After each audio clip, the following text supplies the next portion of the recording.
Okay, welcome to episode 59 of the Let's Discuss Gaming podcast. I am your host, Triple J. Joining me is my co-host, Dr. Games 101. What's going on, guys? How you doing? And we got a bunch of stories to talk about, so I say let's get started. You ready? Oh yeah. All right. First story coming up. It's part of the Bayonetta 3 situation. More information coming out on that. Original Bayonetta voice actor responds to backlash. Confirms she was offered $15,000 for Bayonetta 3. Helena Taylor says she wants to respond to people calling her a liar and a gold digger. Voice actor Helena Taylor has commented again on the drama and controversy surrounding Bayonetta 3, defending herself against people calling her a gold digger. At the same time, she revealed new details about the contract negotiations with Platinum Games, confirming that she was offered a total of $15,000. In a Twitter thread, Taylor said she wanted to defend herself and her reputation as people call her a liar and a gold digger. To quickly recap, Taylor originally said she was offered $4,000 to appear as the voice actor of Bayonetta in Bayonetta 3, a figure she said was insulting. Veteran voice actor Jennifer Hale was later hired to voice Bayonetta 3. After Taylor's claims went viral, Bloomberg published a report that said Taylor was offered around $15,000, a figure Taylor has since confirmed to be accurate. In a new Twitter thread, Taylor said she was initially offered $10,000 total to play Bayonetta in the third game, but she deemed it to be too low and wrote a letter to Bayonetta 3 director Hideki Kamiya asking him to pay her what she was worth. I thought that as a creative he would understand. He replied saying how much he valued my contribution to the game and how much the fans wanted me to voice the game, she said, adding that Platinum Games offered her an additional $5,000 for a total of $15,000. So I declined to voice the game. I then heard nothing from them for 11 months. Then they offered me a flat fee to voice some lines for $4,000, Taylor said. The some lines, quote, may pertain to the claim that Bloomberg's report that Taylor was offered a cameo role in Bayonetta 3 after she was replaced by Hale. Taylor went on to say that she has been made aware of what was described as ridiculous fictions about her contract negotiations, including that she asked for $250,000. I am a team player. I was just asking for a fair living wage in line with the value that I bring to this game. The Bloomberg report said Taylor asked for a six-figure fee and residuals to appear in Bayonetta 3. Finally, Taylor said she was paid a total of £3,000 or $3,400 in US dollars for the original Bayonetta and a little more for the sequel. Taylor multiple times claimed that the Bayonetta series has brought in $450 million. Reporter Jason Schreier, who authored Bloomberg's report, characterized this figure as fictional and frankly absurd. For context, Sega published the original Bayonetta before the series changed hands to Nintendo for Bayonetta 2 and Bayonetta 3. In the wake of Taylor's original Twitter claims, Platinum Games put out a statement in support of Hale, who received a wave of criticism and backlash. Taylor, who quoted the Bible in her original Twitter videos and called Jesus the greatest moral teacher, has faced backlash as well. She has also said she experienced anxiety and suicidal thoughts. Wow. Bayonetta 3 launched on October 28th as an exclusive for Nintendo Switch. So, what do you think about what she was asking and what she was offered? Well, I think Helena, the original voice actor of Bayonetta, she lied from the start, or that she's trying to get attention, or both. It's she's taking some big risks for putting herself out there, and it looks bad on her part for her to continue to proceed with the matter, trying to get more attention out of the matter. And, she's not going to get no more deals from these gaming companies, let alone the industry as a whole. So she got to start sticking with, basic jobs. And she blew it, and she took a risk that was not worth it because, you offer all this money, about $15,000, and you could have negotiated with the matter. So, like I said in in our previous podcast, she should have negotiated with the matter. She should have talked about to the gaming company, which was what Platinum Games. said, "Hey, let me give me a few dollars of proceeds or a percentage of proceeds for a few years," and that's it. She's set for life or set for a long period of time until the next Bayonetta. And she could have been a part of Bayonetta 3 if she just kept her non-disclosure agreement private. So, it's too But late do you for her think now. do you think what she was asking for was outrageous for $250,000 to be a voice actor and residuals? It's greedy at first to the public eye, but it's business is business. Bayonetta. If she's telling the truth about that, Bayonetta, the character itself, made about $450 million of revenue with Nintendo and all. I mean, all the whole franchise as a whole. Then give her a portion of that. Not too much, obviously, but just enough to get her by. And she's the main character, voice actress. So why mess with that deal or with that particular protagonist of the actress? So Yeah, I don't I know. think honestly, I think she was greedy. I mean, $15,000, that's a big jump from they said she got 3,400 for the first Bayonetta and then a little more for Bayonetta 2.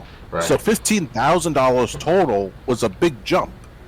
And she's saying, "No, you need to pay me six figures and residuals." And then she was offered a much smaller role for $4,000. Keep in mind, this would have been like this $15,000. She would have had about 15, 20 hours in a recording session. Oh, yeah. So if she accepted the normal deal, she would have been paid about $1,000 an hour to do her job, to record lines for Bayonetta 3. And then she said that's not good enough. But yeah, I'm on the company side because I can't imagine any game. I mean, $250,000. That is on the high end what it costs to put Grand Theft Auto 5 together, total. No way, that much? Only for GTA 5? Actually, I think it costs no. I'm a mistake. That was 250 million. I'm about to say that's too little. Yeah.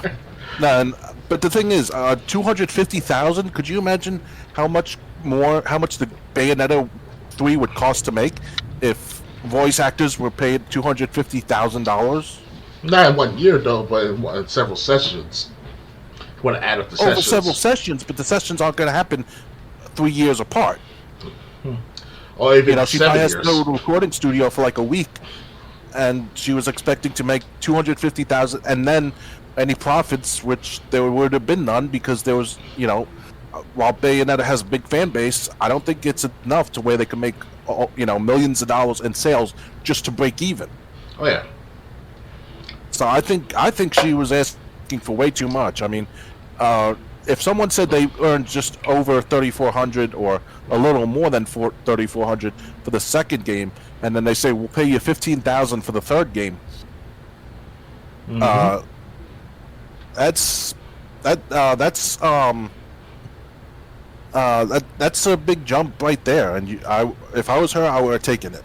Oh yeah.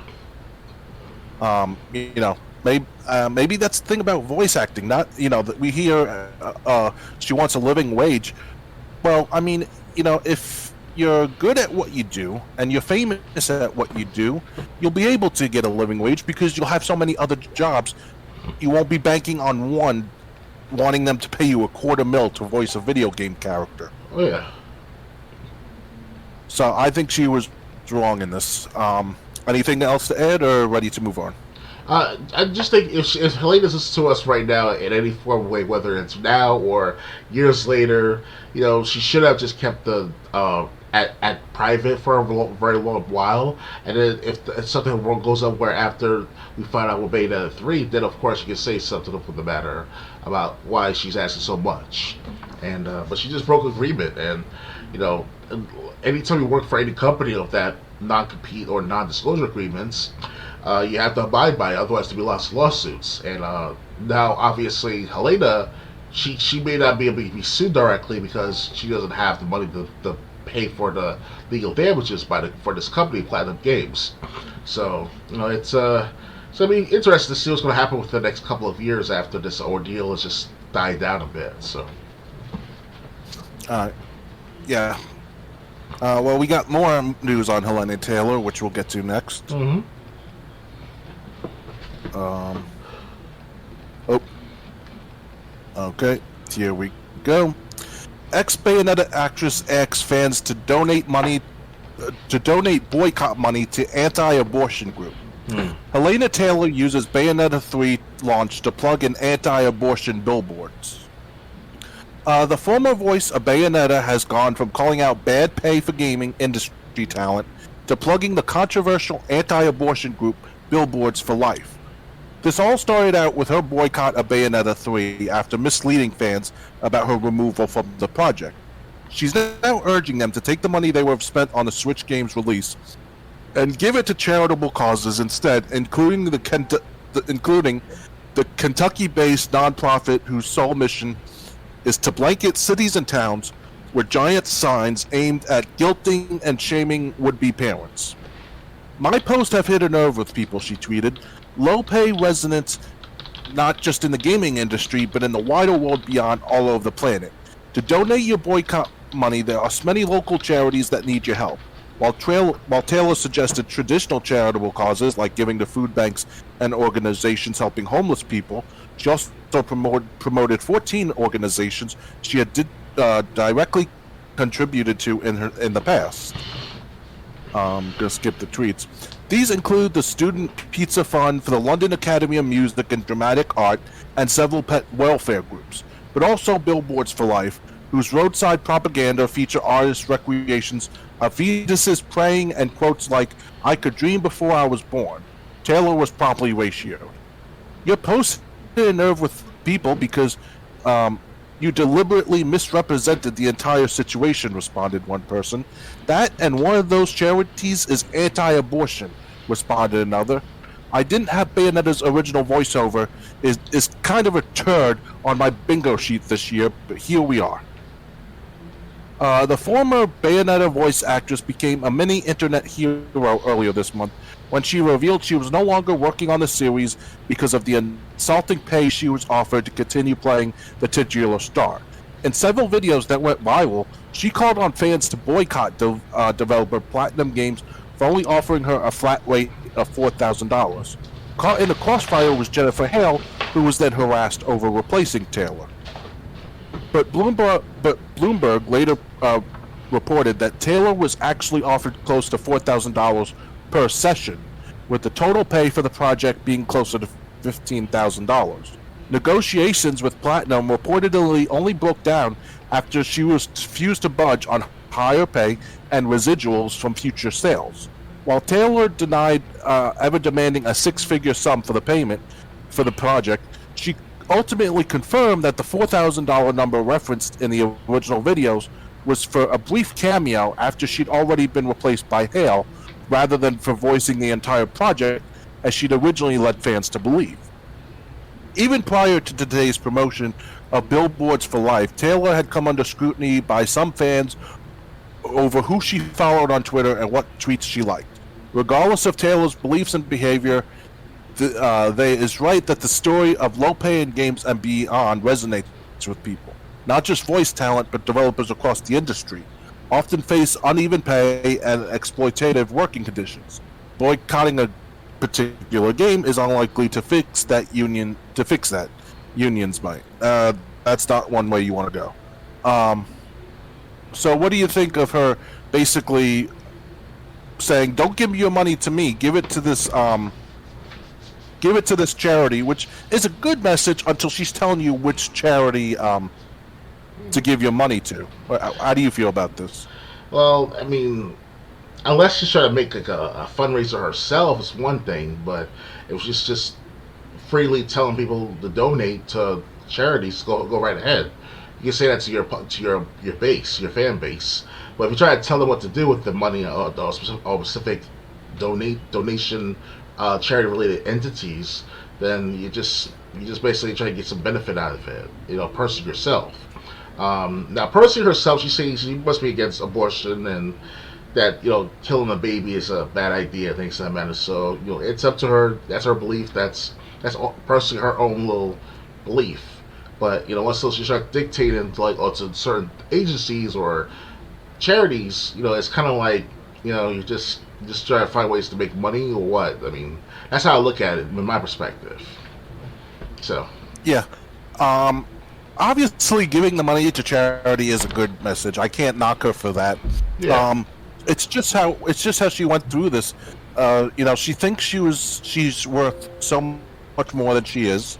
Um, she said while she denies wanting six figures, she did say she wanted residuals. Yeah. Well, which means she gets a commission for every game sold, or every which is ridiculous. That's got to go to the developer. Oh, yeah. I mean, one thing is developers, they put and I want to say another thing about the unsafe working conditions or unwork. You think people in America have it hard? You should go to Japan and see what developers go through and choose to go through. Justin Leeper, who, if you don't know him, he wrote the story, The Road to WrestleMania in SmackDown versus Raw 2009, 2010, 2011. He wrote all the stories in the Road to WrestleMania mode for those three games. Nice. He went to a Japan studio, Yuke Studio, to basically get a tour of the studio. And he said, these guys, it was like January at time of the year, and like he saw people like with pillows and blankets under their desks. And they were working on the SmackDown game like day in, day out, and they were like sleeping under their desk. And Justin goes, this wasn't crunch time. This was January when the game comes out like in October. Oh, wow. But again, they choose they choose to be that dedicated to the game that they're putting out. So Yeah. the whole thing about unsafe working conditions or unfavorable working conditions, unless you provide proof that these people are being forced at the barrel of a gun to work like that, no. It's then they don't need a union. They just have a passion because they want to get their paycheck and they want to keep their job. And even Game Informer article writers are sometimes that are that dedicated to what they do. Oh, yeah. There was a story of when I used to read Game Informer magazine physically. 4 people were going to play Super Smash Brothers for 30 hours straight.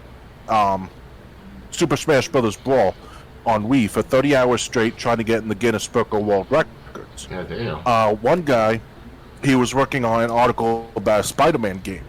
He looks at his clock; it reads 1:30 a.m. He was still at the office. He and this gaming marathon was going to start at 9 a.m. He basically just got up from his desk, went to the couch on the other side of his office, and went to sleep. So he would still be there at 9 a.m. to participate with his colleagues in this 30-hour gaming marathon. Oh, wow. Interesting. He wasn't forced to do that because they have weekends off. He chose to do that.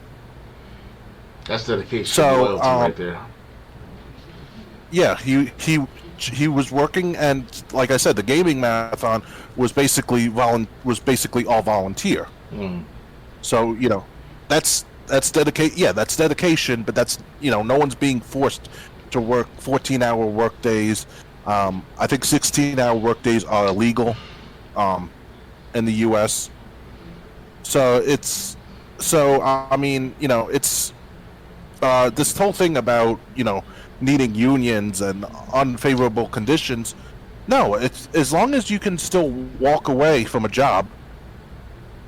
If it's too hard for you or it's too demanding for you, you can always leave. So we don't need unions because that's just going to make video games even harder to come out. Definitely, because there's these committees called themselves National Right to Work Committee, and they're against unions being forced upon workers. So it's kind of like, I'm pro, not pro, but like against these unions that try to dictate the certain parameters of how to work a certain project or whatever, or for a company, whatever. And it's like, after a while, you just wonder to yourself, like, do you want the union to take over on productivity and to that great extent and stifle the gaming process, or you use the passion of these workers to their best abilities to make a good game within a matter of like months, if not a couple of years or so. So it's kind of like, it's all up to the worker. The worker has rights, yes, but it's up to the worker for them to sacrifice or to dedicate or to just plain out just do typical work. So Yeah. So I mean, some people are just dedicated. And like she said, she was even offered a cameo role, after they replaced her for the voice of Bayonetta, and she turned that down. So she obviously has. The more I hear about this, the more I feel like it's just sour grapes. yeah, it's just Helena. Just it was either too selfish, or she just wanted attention, or it's just like to be like greedy after finding out how much the Bayonetta franchise has been like for the last 10, 12 years at least. So it's like, I mean, even after her stopped doing since Bayonetta 2 of the voice acting, they still make billions of dollars since then. And Bayonetta 3 is just an add-on. It's like a frosted on the cake, pretty much, with a cherry on top. And, and Helena wants that piece. But obviously, it's too late for her. So she got to take the loss, and as well take the loss that she never going to go be doing voice acting for the game industry ever again, if ever movies or TV shows even. It really depends. Yeah, because your reputation uh, your reputation can help you or Hurt be you. or your downfall. Yeah, it can hurt you too. That's what I was. Yeah. If you're difficult to work with, you better be someone like Bruce Willis, who has a long list of great movies. Oh yeah. And Bruce 'Cause Willis. I heard Bruce Willis is hard to work with. Well, because he's going through that speech impediment disease he's developing over the years. This was years ago. Oh, it was in the past. Okay. But in Yeah. recent time, for the last year or two, he's been diagnosed with some sort of astrophenia, if I pronounce it correctly. I'm no doctor or speech doctor, but basically it's a speech impediment of sorts where he has a hard time taking out the words. Like it's like they have dementia, but at least in dementia you're still talking somewhat. But with this specific motor function of the mouth and the throat and the ears and all the listening and the process of the words and stuff, he couldn't do that. So that's why they try to crunch him in to do like 3, 4, 5 movies within like 2 years. So what's till after this year, next year, he's gonna be completely shot from like all movie production. So Yeah. So, Helena Taylor, you chose to bet on yourself, and I'll say good job on that. But now you gotta be ready to face the consequences if this betting on yourself didn't work out. oh yeah, Ready to move on? oh yeah, I'm ready. All right. Next. CD Projekt Red reveals codename Canis Majoris is a remake of the first Witcher game. Earlier this month, CD Projekt Red announced that it was developing a new cyberpunk game, multiple Witcher games, and a new IP. One of those Witcher games was given the codename Canis Majoris, and CDPR called it a full-fledged Witcher title. Now, the company has revealed that Canis Majoris is actually a remake of the very first Witcher game. The official Witcher Twitter account posted the news this morning, revealing that CDPR is working with developer Fool's Theory to make The Witcher using Unreal Engine 5. Fool's Theory developed 7 Enhanced Edition and 7 Drowned Pass, but has also provided developmental support on games like Divinity, Original Sin 2, Baldur's Gate 3, and Outriders. As you can see, it will likely be a long time before we actually get to play this game, as CDPR is already asking for patience from fans. The Witcher is where it all started for us, for CD Projekt Red. CDPR head of studio Adam Badowski writes in a press release, "It was the first game we made ever, and it was a big moment for us then. Going back to this place and remaking the game for the next generation of gamers to experience it feels just as big, if not bigger. Collaborating with Fool's Theory on the project is just as exciting as some of the people there have been previously involved in the Witcher games. They know the source material well. They know how much gamers have been looking forward to seeing the remake happen, and they know how to make incredible and ambitious games. And although it will take some time before we're ready to share more about and from the game, I know it will be worth the wait. Fool's Theory CEO Jake Wakas says the team is excited to join forces with CDPR to give players another great game in the Witcher series, especially a remake of a project that is so close to our hearts. While nothing else was revealed about this remake, this reveal helps us piece together CDPR's next decade or so of development.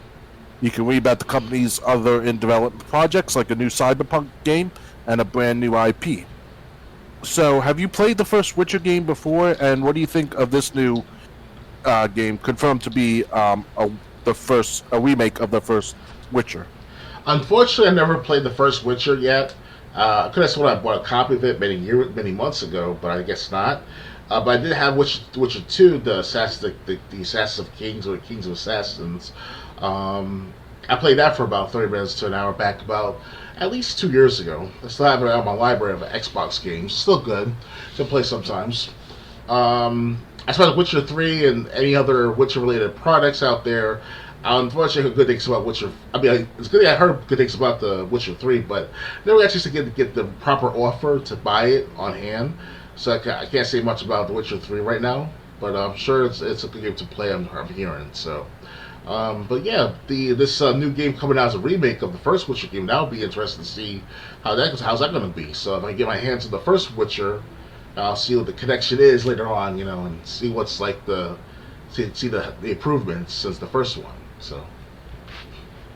Okay, I never played The Witcher either. I've always been interested, just never got around to playing The Witcher. That's one franchise I've never gotten around to. Right. But and as far as Cyberpunk, I'm really surprised they're still trying to make that franchise profitable. You figured they would have cut their losses by now. Oh yeah. After the debacle that was 2077, their first Cyberpunk game. But you know what? Good for them. At least they're staying busy. If they're staying busy, that means their workers have jobs. And I hope The Witcher, and I hope basically all the success on all their projects. I've never played The Witcher. I've never played Cyberpunk. We don't know about this new IP, what that's going to be yet. But I just hope they're successful in all, in everything they got planned. Oh yeah, definitely. Ready to move on? I'm ready. All right. Next, PlayStation Plus free games for November 22nd. Let me try that again. PlayStation Plus free games for November 2022 reveal. November's PlayStation Plus lineup includes Neo 2, Lego Harry Potter Collection, and more. Following yet another leak, PlayStation has officially announced the next batch of free games for PlayStation Plus subscribers. November's PlayStation Plus free game lineup includes Neo 2, Lego Harry Potter Collection, and Heavenly Bodies. The trio of freebies should be available starting November 1st. As usual, all PlayStation Plus subscribers, regardless of tier, will be able to snag the PlayStation Plus Essentials free games for November. Make sure to claim October's lineup before the new batch of games takes its place. Neo 2 is a yokai slaying action game from Team Ninja that combines the pinpoint swordplay of Ninja Gaiden with the mechanics of Dark Souls. If you're up to that sort of thing, it's one of the best Souls-like around, and it's definitely worth a look. Both the PS5 and PS4 versions of Neo 2 will be free. The Lego Harry Potter Collection is not the most recent Lego video game out there, as it was released in 2016, but it's regarded as one of the best by reviewers and fans alike.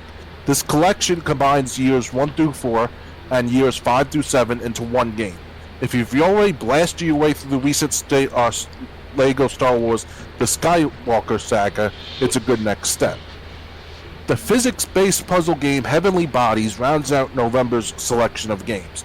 It allows players to explore a zero-gravity environment solve puzzles, and collect space goodies. The PS4 and PS5 versions of Heavenly Bodies will be available to claim. So, do any of these games interest you? The Heavenly Body game, that's like a science fiction game, right? Let me see. It's a physics a physics-based puzzle game. I see. Okay, that sounds interesting to play that game. Kind of, like, I'm sure it has a similar, familiar type of gameplay like that of like Tetris mixed in with Portal at that. So you never know, right? So unfortunately, like I said, it's all on PlayStation game on systems, so it's like, you know. Yeah, but some of these games might have been released multi-platform. Okay, that's good. All right. Cause I don't remember for this November releases of the PlayStation games being on the Xbox as well, but I'll check it out and see later on. But yeah, that's all I can really think of right now for the time being. Have you ever played the game Neo and IOH? I heard the game Neo had good reviews and all. Unfortunately, I heard it's only on PlayStation 4 and 5 and the PC if ever. So, and it's good. I heard good things about it. So, one day I will try to get my hands on that. One day, because I already got the what's it called, Metal Gear Solid 3, Metal Gear Solid 4 on the PS3. I have the remaster of The Last of Us. That was like not even $20 on Amazon at one point. So I got that as a copy as well, just in case if I ever get PS4 or PS5 with backwards compatibility. So eventually I will play these games, you know. So. Yeah, I heard good things about Neo. I'm pretty sure that is a PlayStation exclusive. Yeah. I was interested in it when I was debating on whether getting a PS4 or Xbox One. Mm-hmm. Lego Harry Potter. I love the Lego games, so as long as it's not the Lego the movie, everything's awesome. I still have horrible memories from that game. Everything is awesome. As long as it's not Lego the movie, I'm a big fan of trying out the Lego games. And Heavenly Bodies, you know what? I could just imagine, you know, a physics-based puzzle game. I would try that, but I think Heavenly Bodies is also exclusive. So, but come on, we can't get the Lego Harry Potter games on Xbox, really? We already have the Legos, especially with the shovelware they've been giving us for the last the last year, basically. We already have Lego Star Wars, especially the complete Star Saga. I have a copy of that. So I have that from Games with Gold. And Lego Batman, Lego Batman 2. So, you know. I didn't get Lego Batman because I had that for PS2. I actually went to Toys R Us to purchase that in person, but I do have Lego Batman 2. Mm-hmm. That game is actually challenging, just trying to figure out where to go. Right.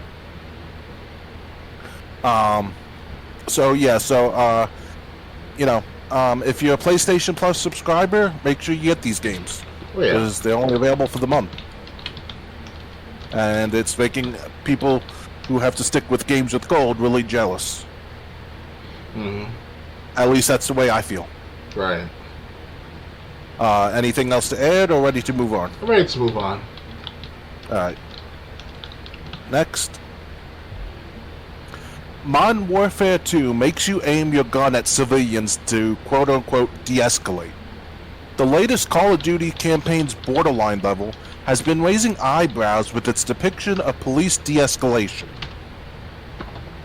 Call of Duty Modern Warfare 2 may nail its core gunplay and feature some standout characters across the board, but also features some of the series' most questionably awful depictions of violence and military power yet. Worse than the No Russian mission?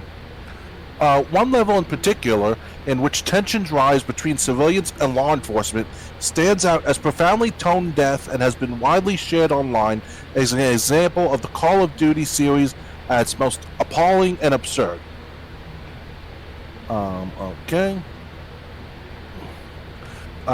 In the level Borderline, You take on the role of Mexican military special forces, following the trail of cartel members who are wrapped up in a broader escalating narrative about terrorism. The level barely stops for air before encouraging you to shoot and kill people climbing the border wall into the United States. You then move through a residential area in Texas where armed citizens aren't too thrilled to see you running through their yards and houses. The game asks you to de-escalate civilians with your aim button, and sure enough, pressing it results in you pointing your gun at them. There's no unique animation or line of dialogue here. You don't pull out a badge and say, "Please go inside." You simply aim a weapon at their faces.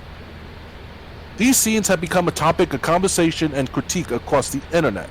A few days ago, popular political streamer Hassan Piker, oh yeah, he's really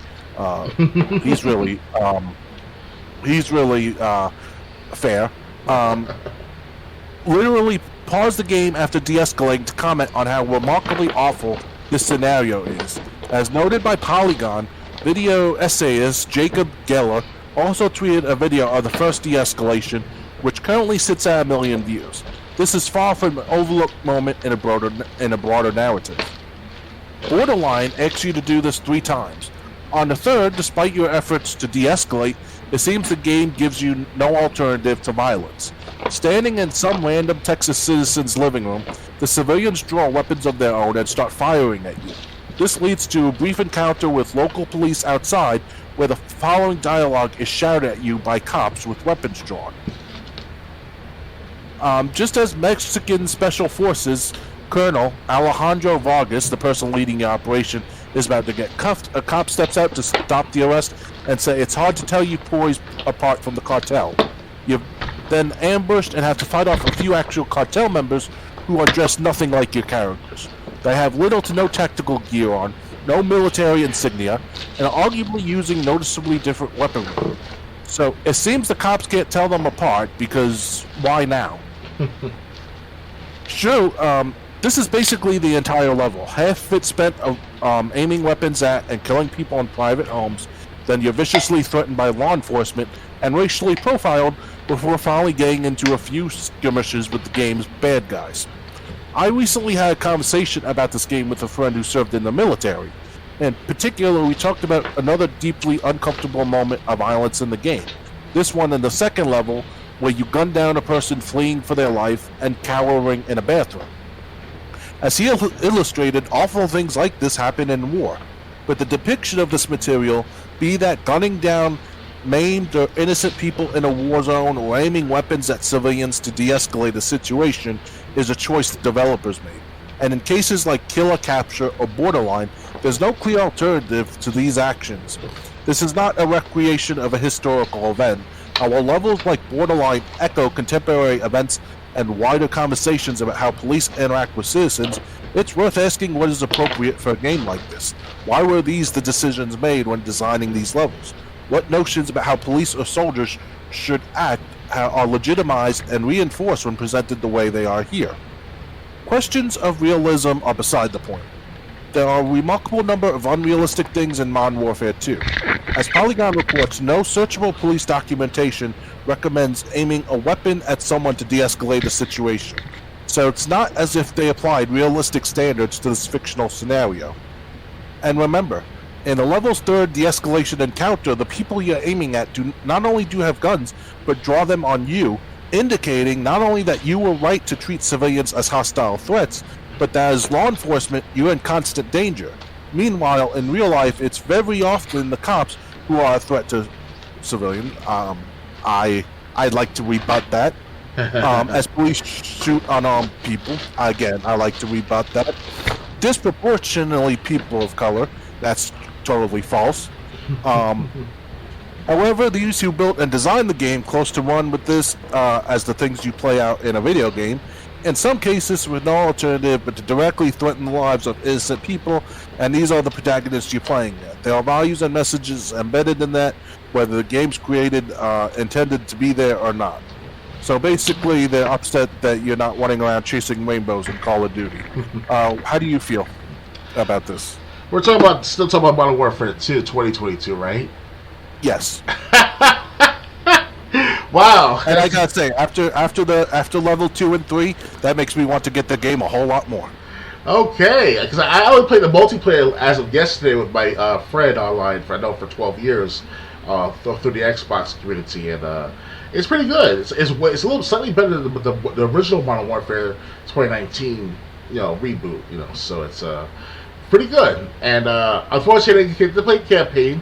I'm going to say the campaign from a record hopefully by sometime this weekend, like either Sunday or Tuesday, give or take, around that time.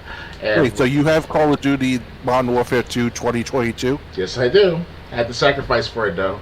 I had to give up. Had to give up on my one of my credit card payments in order to get this copy before, because I heard rumors that by November 18th something big is going to happen to the Modern Warfare community, as either that the people are going to stop playing the game, or that there's going to be a shift from the original Warzone to the Warzone 2 altogether. So during Thanksgiving weekend, it's going to be all fucking packed as crap in Modern Warfare 2's Warzone 2, and no one's going to play the team deathmatch games on the Modern Warfare 2. That's the rumor I'm hearing, in general speaking. So it's nothing too hard or solid right now, but yeah, I'm hearing interesting things about that day, November 18th. So yeah. Yeah. Since the article decided to go here, I'll just rebut what they were saying. Okay. They say people of color. Well, people of color do more crime, based not being a huge part of the population. Yeah. At least in this country, they do about half the crimes in this country. So maybe that's a reason. And there were I forget what year it was. It was, I think, 2021 or might have been 2020.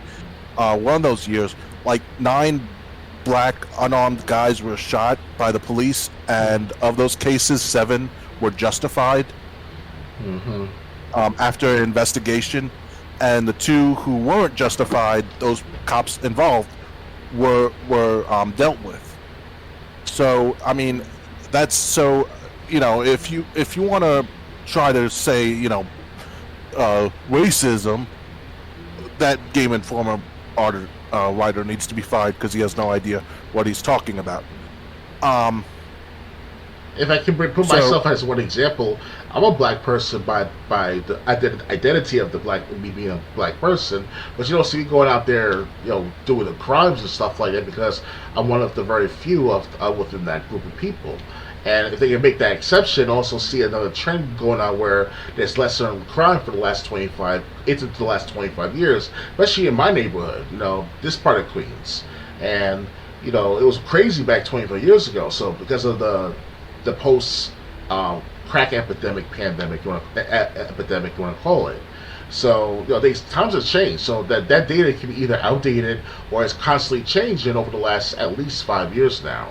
So, it's yeah. So get that whole racism disproportionate out of that. That's bullshit. Hey, if I was the violent, one of the violent black men in this country, I think you're not going to see me on Xbox Live at all at this rate. Yeah. So it's kind of like, things have changed these from the older generations of what happened with them and the segregation, things that matter. So it's a slightly better country. We have a dark past, us United States of America. We do have a dark past, but we move on and we get things done. We get things to accomplish. For what's called the first black president, first black governor. Especially here in the United States. So it's kind of like, I don't know. It's a small little personal thing I'm seeing as a trend. It's like that narrative has got to be outdated by now. Because it's like, yes, there's still crime from how many groups, what type of groups, but at this rate, with the gaming industry booming and people stay at home to have a good time with their family and friends, what better way to reduce crime is to give people what they want, entertainment, and to relieve themselves from everyday stress of life.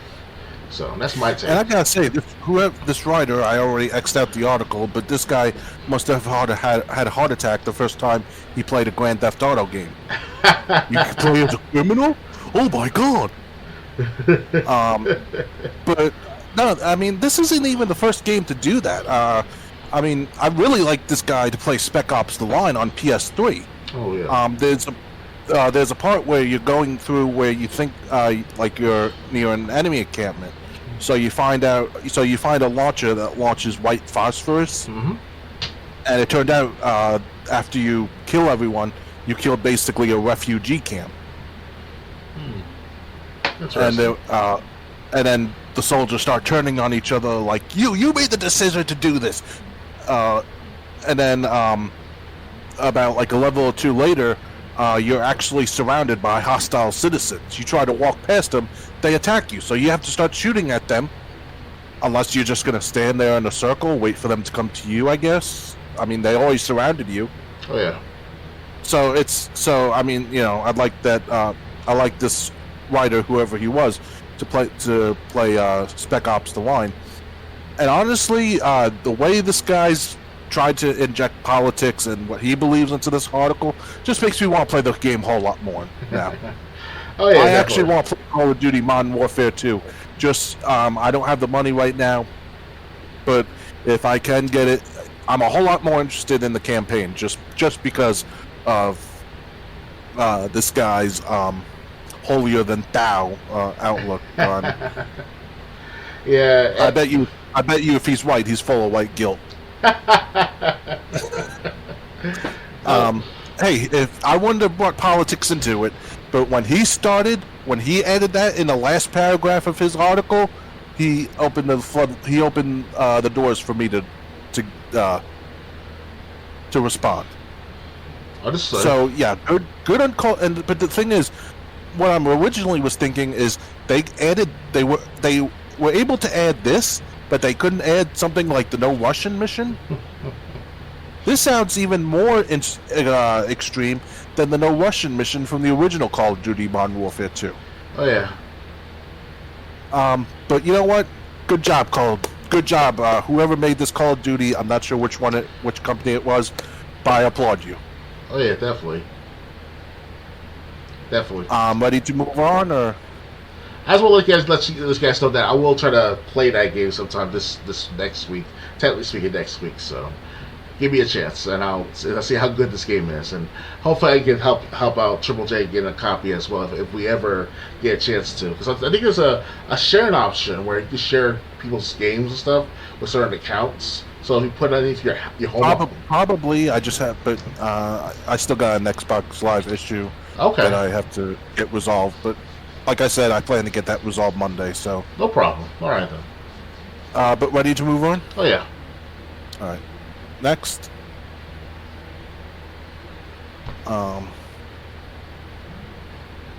Somerville arrives this November. Somerville, the mysterious sci-fi adventure game, finally has a release date, and it's only a few weeks away. The game arrives on November 15th.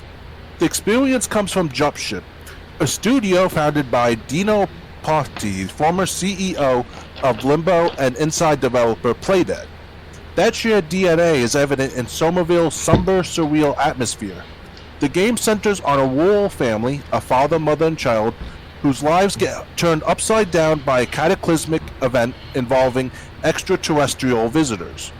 The journey unfolds as a side-scrolling adventure game where the family must survive this apocalypse as it rips through small towns and beyond. You can watch the most recent trailer below. I'm going to play the trailer and then I'm going to finish the article. Sure thing. Just make sure OBS. Yep, people will be able to see it. Okay, I'm playing the trailer now. Looks interesting. Oh yeah. Definitely whets my appetite for more. Looks interesting. Yeah. So basically, these extraterrestrials are trying to shoot you down. Just let me get the next trailer ready, and then. It's the second trailer. Return. Yeah, but that's for the next article. Somerville was first unveiled during E3 2021 and most recently popped up during last December's Game Awards. The game will be available on Xbox consoles, including Game Pass and PC. With what do you think of the trailer of and this game in general? Somerville I saw earlier, yesterday or Thursday, and it looks pretty good. I'm not a big fan of. I'm not a huge fan of UFO related type of science fiction style type of gameplay, but I'll take the chance. If it's, I mean, I do like to play science fiction games like that. Of like what is called. Oh wow, I forgot how many science fiction games I have played so far. I forgot already, but yeah, it's another edition, so it's yeah, I can't say much about it right now. So I can if I see the actual gameplay of it, I might see how good it is and hear the reviews afterwards. So Yeah, it looks really interesting. It looks like you're being chased down by aliens, and you're basically trying to survive. So, I have no problem with it. I'll so excuse me. That's what happens when you're drinking during the podcast. So yeah, it looks interesting. It looks. I'm a lot more interested than I was beforehand. Now that I know what this game is going to be like, oh yeah, or what to expect, and it sounds interesting to me, and I want to try it. Oh yeah. And it will be available via Game Pass. So, hey, even if it's as long as it's on the cloud, even if it's Xbox Series S or X, we'll be able to try it. Indeed. So, and if you're a PC gamer, I think you'll be able to play it too. And I guess we'll wait till we hear more about it. Oh yes. Ready to move on? I'm ready. All right. Next.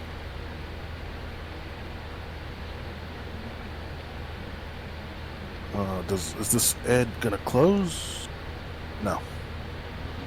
I love how you click close ad on the ad button and it still stays open. Mm-hmm.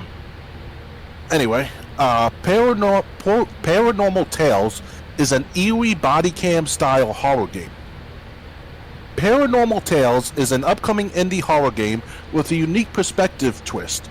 Players experience the first-person adventure through the lens of a body camera to provide a more realistic, claustrophobic trek into its terrifying world.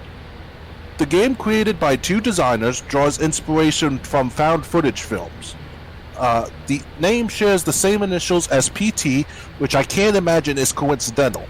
Players explore a series of video files as they control a person searching for their lost dog, Teddy. Expect to encounter some very creepy phenomena, and the realistic graphics rendered in Unreal Engine 5 aim to sell the body cam perspective effectively. Check out the trailer below if you're looking to raise a few hairs. I'm going to play that trailer now. Looks like something from Ju-On or The Grudge. It's a Blair Witch Project style type of experience. Yeah, I was thinking of that too. She got a copy of that DVD. Paranormal Tales has no release window and has only been confirmed for PC so far. What do you think of the body cam style in video games? It looks very interactive. Well, this was very interesting. Mm-hmm. Oh yeah. But go on.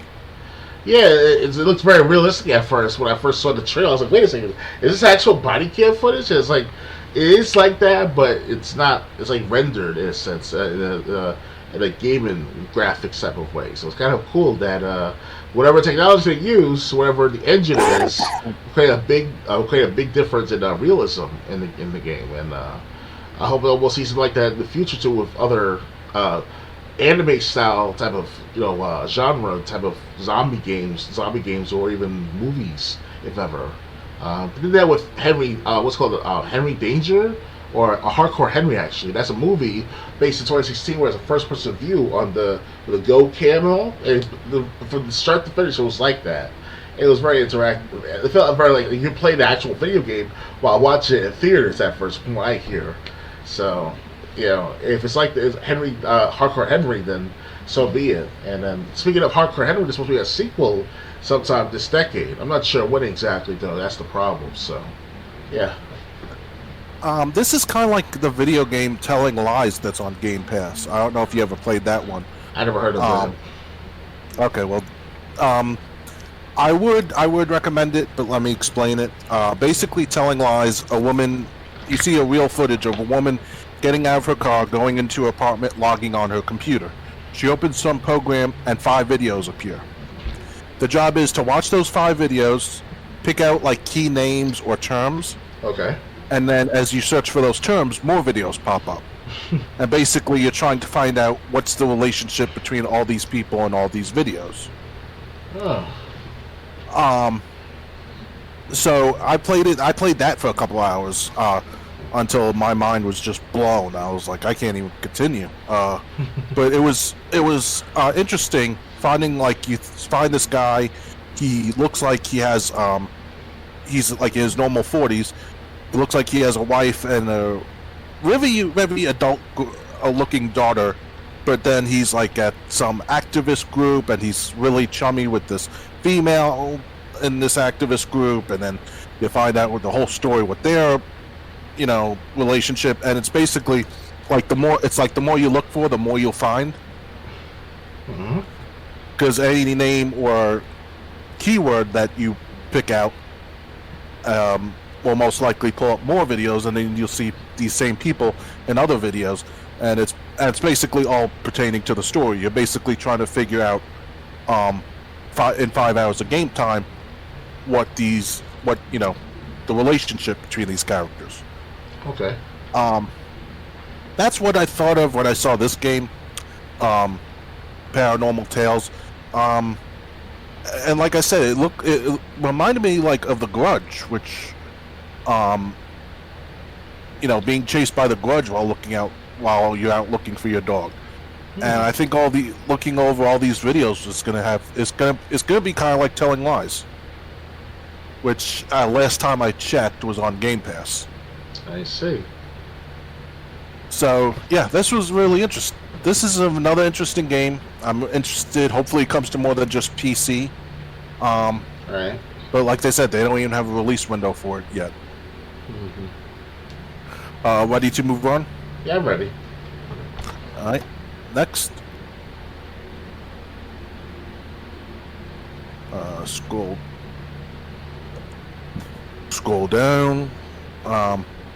Turns out the Call of Duty Modern Warfare 2 disc is basically empty. If you're buying Call of Duty physically, you're basically buying an empty Blu-ray disc. Players who received early physical copies of Call of Duty Modern Warfare 2 have reported that the disc included contained only about 72 megabytes of data, forcing players to connect to the internet and download the other 100 plus gigabytes of data to actually play the game. Wow. Only 75. Not so interesting anymore. 75 Officially, megabytes. 75 megabytes is pretty small. Yeah. Officially, Modern Warfare 2 isn't out until tomorrow, but as usual, a few copies of the upcoming military first-person shooter slipped out of the warehouses a bit early and ended up in the hands of some lucky players. In theory, this disc should contain the game's campaign, which was released early digitally, and should also include its multiplayer, which fully launches for all tomorrow on the official release date. But as reported by Eurogamer, that's not the case. Instead, players who got early copies of Modern Warfare 2 discovered that the disc was basically empty, and they would have to download and install the entire game via the internet before they could play. Modern Warfare 2, after the latest patch, is reportedly over 150 gigabytes large when you include campaign and multiplayer. And that doesn't include the yet-to-be-released Warzone 2.0 that's out in November. While some players will be able to download the game easily and quickly, but others' large file size could take hours or days to download, and it could push them over their existing internet data cap. Another problem, as pointed out by Eurogamer, is that in some parts of the world, energy costs are rising rapidly, and leaving a large next-gen console running for hours to download a game could be a costly situation. But even if everyone in the world had great internet, low energy bills, and tons of free time to wait around for Modern Warfare 2 to download, it wouldn't change how inconvenient this dummy disc situation is. It ends up making it harder to preserve console versions of the game legally, another blow to game preservation. And sure, this isn't the first time a publisher has shipped nearly empty discs. like Spyro, the Reignited Trilogy. But it still sucks that if that's happening again, as it makes preserving games much, much harder for what is one of the biggest franchises in the world. So what do you think about this? About the disc that Call of Duty Modern Warfare 2 comes on is empty. I got mine digitally, so that took about 3 hours to download. Now, to those who are trying to get the physical copy, you expect that at least the base game, the typical bare bones basic game, should be downloaded through the disc. And whatever's in the network atmosphere, wherever, that's for the remaining like updates and things that matter. But the last at least 2 years now, that's just the pandemic, we see a rise of people buy digital copies of the games rather than physical copies, and these companies are taking advantage of this trend, where we transfer from physical to now digital, 100% in a sense. But people still today in like places like Montana, Idaho, and in the very Midwest, the heartland of America, like these states, especially here in the United States, they don't have the internet like that here in New York or even in the South, really. So it's kind of like, it's like, who are you fooling? Like, people bought the physical disc in order to use it to rip off the game from the disc and play it there by default like that back in 20 years ago with the PlayStation 2 and the Xbox and stuff like that, but not anymore. So it's tricking these consumers, and it sucks. I wish that as a collective of gamers, who knows the basic consumer rights is we have the right to be informed, right to be served, and also right to be educated about the matter of why everything's going digital.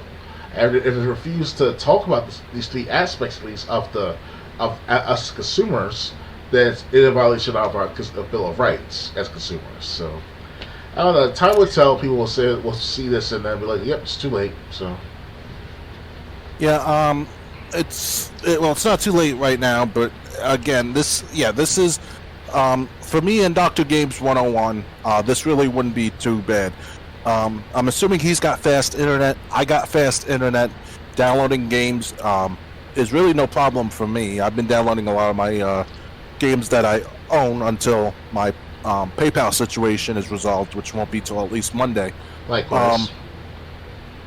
So I've been downloading like a lot of games with gold and a lot of games that I purchased digitally, and a lot of them are downloaded, or a majority of them are already downloaded. So downloading something like Modern Warfare 2 isn't really going to be a big problem. I had no problem downloading Red Dead Redemption 2 or Halo: The Master Chief Collection.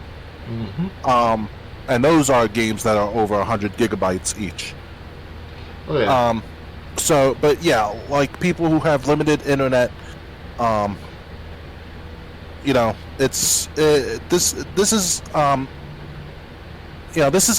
a problem. I mean, because the game is going to be worthless, just like Tony Hawk's one of the Tony Hawk Pro Skater games. I think it was Tony Hawk 5. The game without being able to without being able to connect to the internet, the game is worthless. Oh yeah. And now they're making another game worthless without the internet. What about people who have limited internet, or and with inflation and with high cost of energy, and that's going up? You're just really making it harder for the consumer that wants to play your product. Definitely. Maybe in the next 20 years, at least 20 years from now, everyone will have access to the internet. Everyone will have a good, decent internet connection to some degree. But it's still going to continue to improve the internet altogether over the next, God knows how many decades. So it's like, from Google Stadia, we have this device-free type of network, type of gameplay, and we're not going to see that for at least another 20 years, like I said. So it's kind of like, if they wait another 20 years, have people catch up to the standard of like, decent, DSL internet connection, then anything's possible. Until then, we're lucky to those who live in like Montana or Idaho or even Iowa or even what's the other, Louisiana? I think, like, not Louisiana, but you know what I mean, like based on the heartland of the United States. That's when have to catch up. Give them some time. Yeah, the not so popular states, basically. Yeah. So. Yes. Yeah, it's gonna suck for them, and it's gonna suck for people around the world too. Because think about people who want to buy this game that live like in Sri Lanka, as one example. Sri Lanka. I was gonna say Europe, Canada. The Philippines. Yeah. Because these people. Yeah, Phil Spencer. He did an interview last month as well. Not the August interview, but the October 2022 interview, like around October 30th, I believe. I watched it earlier tonight, so it was last about 30 minutes long, the interview, and he explained that there's about at least 2, if not 3 billion people playing video games online, at least online.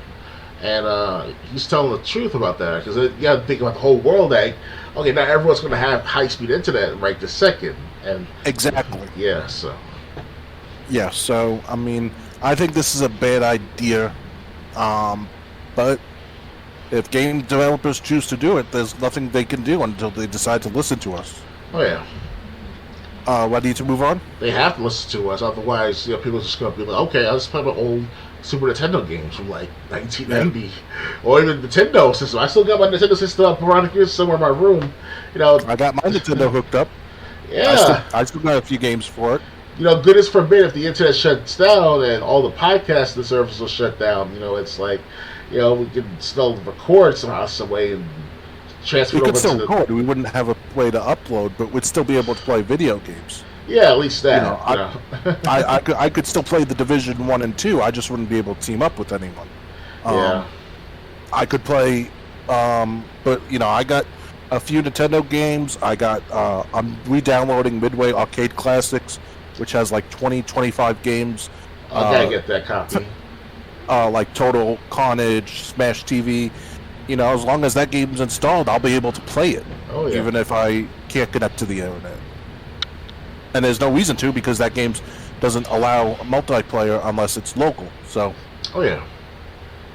So I'll still be able to play that. I still got my Sega Genesis and Sega CDs. So. Yeah. So, but. They really shouldn't do this unless a majority of the world wouldn't have to worry about data caps or a slow internet. Oh yeah. Ready to move on? Yeah, I'm ready. All right. Next. EA to stop selling physical games entirely in some parts of Europe. Oh wow. Another big shift for physical games media. EA games, including FIFA, Battlefield, and more, will no longer be sold physically in Germany, Austria, Switzerland, and Scandinavia. Industry analyst Mauro NL shared a report from Games Wirtschaft on Twitter, which states that the German-based electronic on its GmbH will no longer sell physical copies of its game in these countries, leaving digital downloads as the only option. The ongoing shift from physical goods to digital downloads continues to have a negative impact on sales development. EA Germany's latest annual report reads, revenue from digital downloads is not processed through EA but through an affiliate. We've contacted EA to see if this policy may roll out more widely. EA will no longer generate any sales from packaged goods as a result, and the publisher restructured its German business and scrapped local contracts to match the new business plan. Buying games digitally has slowly but surely become the norm for a lot of players, especially since the launch of the PS4 and Xbox One. Street Fighter and Resident Evil publisher Capcom said back in 2020 that 80% of its sales were digital, while later that year, Cyberpunk 2077 reportedly saw the biggest digital launch of all time. Mm-hmm. Industry analyst Dr. Serkan Toto also told IGN in 2021 that COVID-19 has of course been a strong accelerant for that trend, as some physical locations were simply forced to shut down or people generally were not eager to go out anymore. GameStop is one victim of this, struggling in the physical gaming space for several years, prompting the company to pursue new ventures as its NFT marketplace. Mm-hmm. So, what do you think about EA making this decision in Europe? Well, it's the beginning of the end of disc based games, and even though the disc or the compact disc, the DVD disc, Blu-ray disc, 4K disc, it's a digital form of media, but it's in a physical type of matter. Now, this current trend or this shift from digital to the physical to digital, complete digital, is the beginning of it all, and it's only a matter of time where everything's going to be digital. From the NFTs to cryptocurrency, it's all going to be like pure digital. And on smartphones like this, I have my screen is broke, obviously, but still works. But I just transfer how much money from my phone to another account just by typing in whatever I need to type in of the amount, and I have available my funds. And it's gonna be interesting times over the next 20 years. Yeah. Again, sales have been digital, but some states, especially states under Democratic control, have been shut down for so long. Oh yeah. So it's really not like people, at least in Democratic states, had the chance to go out and buy games physically. I don't have that here. The closest GameStop to me is 27 miles away from where I live. Right. That's really far just to pick up a video game. I'm still gonna have to pay $60 for. Mm-hmm. Yes, there's a Walmart like 13 miles away, but still, that's one way. So it's while digital is convenient, a lot of this data for the last 2 years isn't the norm. Oh, yeah. Because we weren't dealing with a normal situation. Even if you did have the freedom to go out, and even if you do have stores that sell video games physically, you still have people that didn't want to go out because they thought COVID was a lot worse than it was. Oh yeah. And they didn't want to risk going out if they didn't have to. So you're basically taking a situation out of the ordinary and working your plans around that. It's like, what happens when that situation changes now? Yeah, definitely. Anything else to add, or? Well, I know that it's very convenient as hell to have digital content in a library form that's a digital format. Because I have at least about 300 games to choose from, and it's not in physical form. So if I have all these games in physical form, good luck trying to get space for it. So we need the space in order to conserve and to add something else to it, like old DVD movies and games, things that matter. Believe that has a limit as well too. So the saying goes, you can't buy the whole world. Where are you going to put all that stuff? So it's only a matter of per consumer, per user, per customer, per household on how much they want to buy in digital and physical media. And eventually, like I said, over the next 20 years, good luck trying to find a 4K disc. It's going to be a point where 4K is not going to be in digital form, and you're going to find bigger, better formatted media as well. So rather than your typical MP4 file or your AVI format, it's going to be like this super duper AAC or even better, because AAC is like that of the iTunes media type of matter. It's digital. So this is just one example of what's transpiring with the iPods back with Apple and all. They made a big difference in conserving space, as well as have everything on to go constantly being played in the background while you do driving or while you walk in, while you're exercising. You don't need to change discs. You don't need to change the tapes. Just press play. You can play like 10, 12 hours, 14 hours straight before the battery dies, and that's it. That's what's going on with my iPod too. I still keep it onto my iPod because I know that's going to be very worthwhile for the next how many more decades. As long as it's compatible with newer technologies like the USB ports and the sockets in them, I'm okay with that. 2.0 or better. So. Yeah. So, but I think this is a bad move by EA. I just think this is a bad because, like I said, 2023, 2024, people aren't going to be locked up in their homes. So, and people are going to be going out more often. Oh, yeah. So I don't think you're going to have the same results you did in 2020, 2021. Oh, yeah. But Hopefully this doesn't come to the U.S. Hopefully figures change and they realize, hey, game digital sales aren't accounting for 80%. Maybe it goes down to 70%. Oh yeah. But ready to move on? I'm ready. All right. Next. Xbox Games with Gold. Free games for November 2022 revealed. Xbox Live Gold and Game Pass Ultimate subscribers can grab 2 free games next month, or this month. The next batch of free games for Xbox Live Gold and Game Pass Ultimate subscribers has been revealed.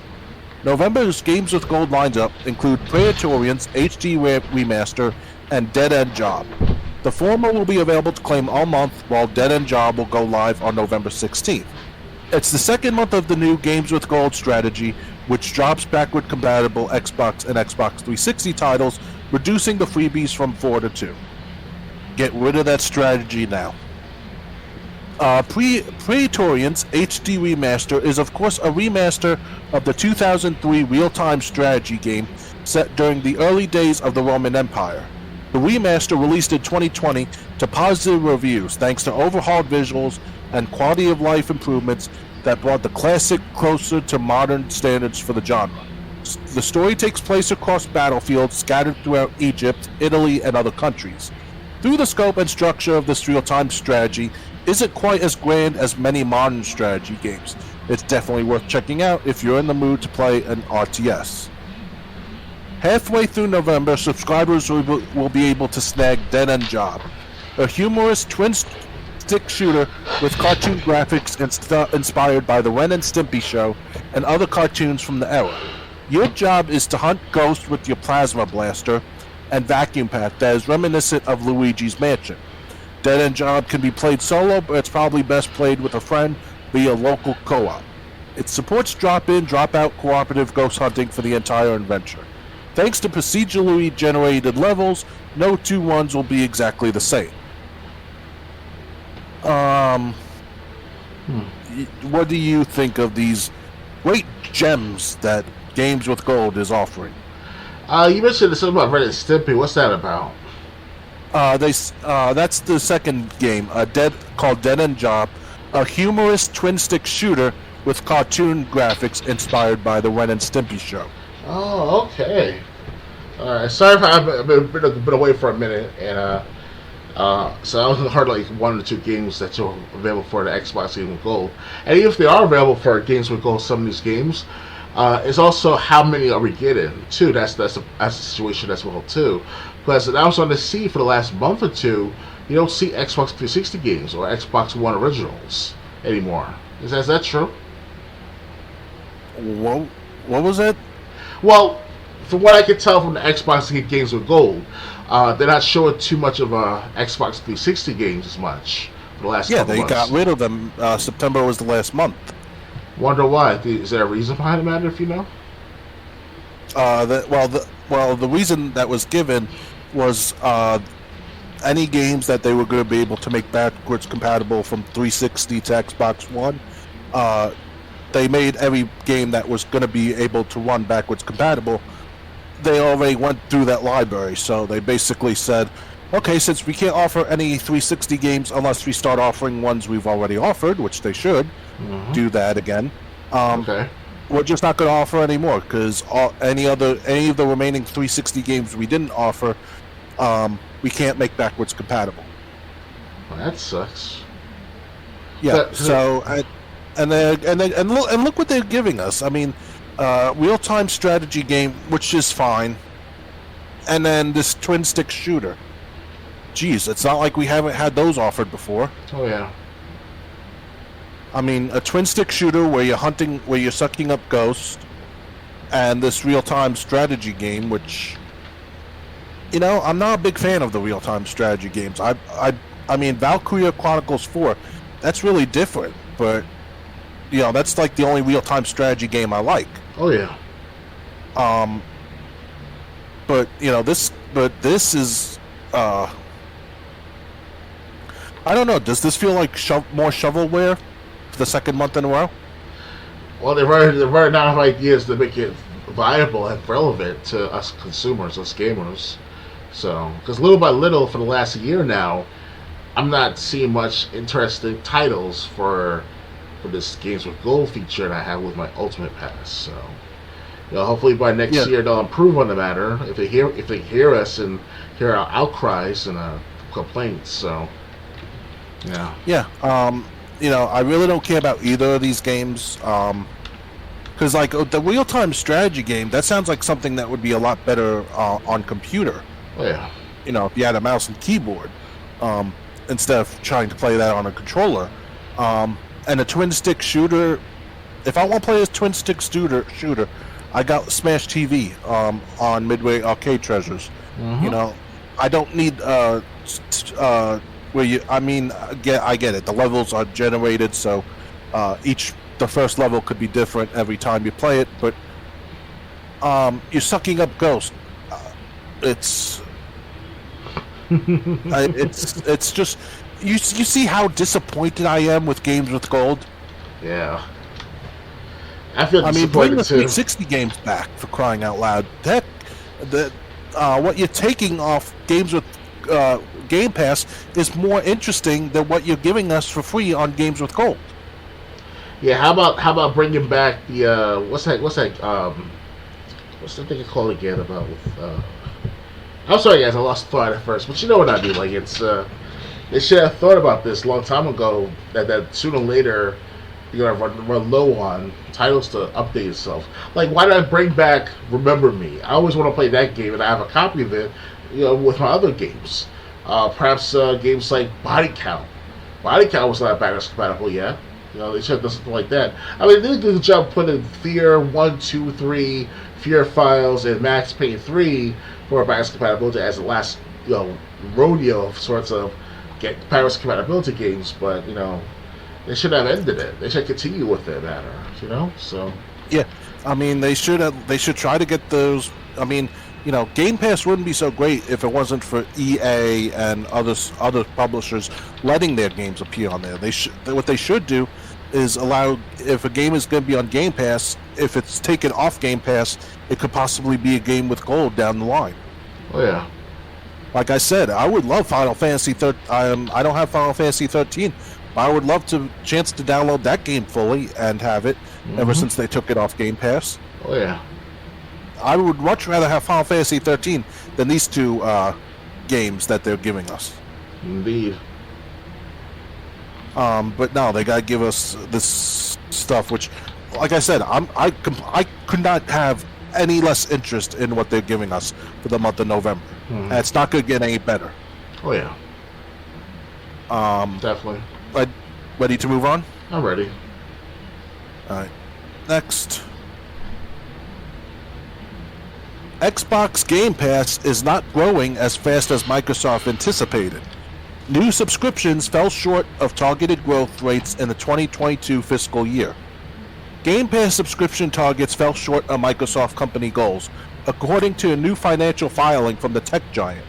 According to a report from Axios, Microsoft targeted a 73% growth rate for Game Pass for the last fiscal year, which ended June 30th, 2022. The service grew instead by 28%. These goals are tied to Microsoft CEO Satya Nadella's pay. The company also failed to reach a similar marker in the 2021 fiscal year. However, in the 2020 fiscal year, Game Pass subscriptions exceeded expectations. Other goals that would affect the CEO's salary include Microsoft Cloud revenue, Teams usage, and LinkedIn sessions. Overall, Nadella received a $55 million payout in stocks and cash. At the Wall Street Journal Tech Life event, Microsoft Gaming CEO Phil Spencer said that Game Pass is profitable and that PC signups are seeing tremendous growth, although console signups are slowing down. He also alluded to possible price hikes after the holiday season. Xbox Game Pass currently costs $9.99 a month for either PC or console. Game Pass Ultimate at $14.99 a month is a bundle that includes both PC and console Game Pass, as well as Xbox Live Gold. Microsoft does not release any sales data concerning Game Pass. However, it did announce in January 2022 that the service had reached 25 million subscriptions. Game Pass's market power has been a key part of Sony objections to Microsoft's ongoing acquisition of Activision Blizzard. The UK's Competitions and Markets Authority echoed Sony's concerns, leading to a counterstatement from Microsoft. Last week, an anonymous stockholder sold a massive amount of Activision Blizzard shares, reflecting a possible lack of confidence that the deal would go through. So, what do you feel about Game Pass not hitting the target they were expecting? Well, it's stagnating by default because these systems are that expensive as a factor in the matter. I mean, I personally wasn't want to buy Xbox Series S and X, at least the Series X, excuse me. But so it's still expensive. That's like $600 at cheapest $550 if you're lucky to find it anywhere. For a good price with a bundle, with the controller, with the headset, with the Ethernet cord, if there is ever an Ethernet cord. That's almost like the Xbox 360 days, with the bundle and stuff. So, but yeah, it's I can't afford to. As a consumer, I can buy games, no problem, but I can't afford the systems. So, I gotta do something drastic in order to make people buy more of these systems. But I cut it in half during Black Friday. If ever, if any Black Friday that is, for the next couple of years, So. What do you think about possibly in 2023 that the price of Game Pass could be going up?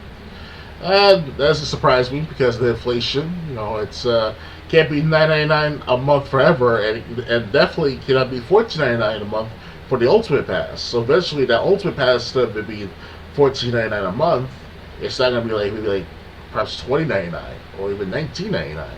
$19.99. That's what I was thinking. It's probably going to be $19.99 a month for Game Pass Ultimate and $14.99 a month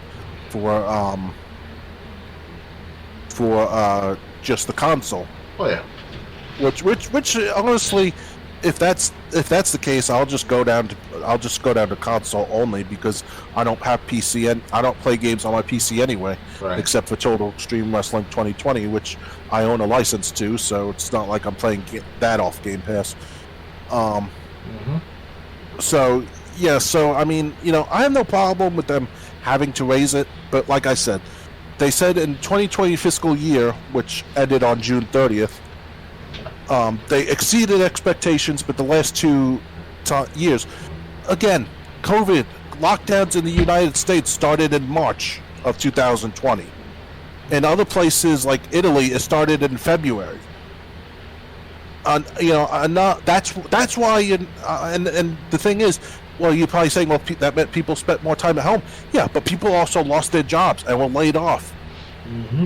That's why you're not seeing tremendous growth, because people are trying to keep food on the table.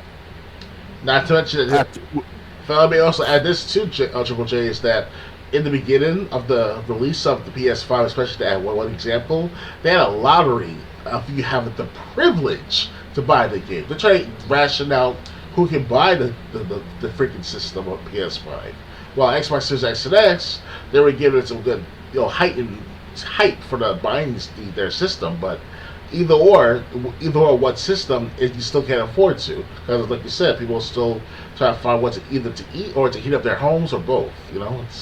It sucks. Yeah. So, I mean, and the thing is, keep in mind these fiscal years, at least for Microsoft, ended at the end of June. So, June 30th, 2020, people, again, February to June or March to June might have been a slowdown. They're not saying, but from June of 2020, June of 2019 to June of 2020, they grew more than they expected. Right.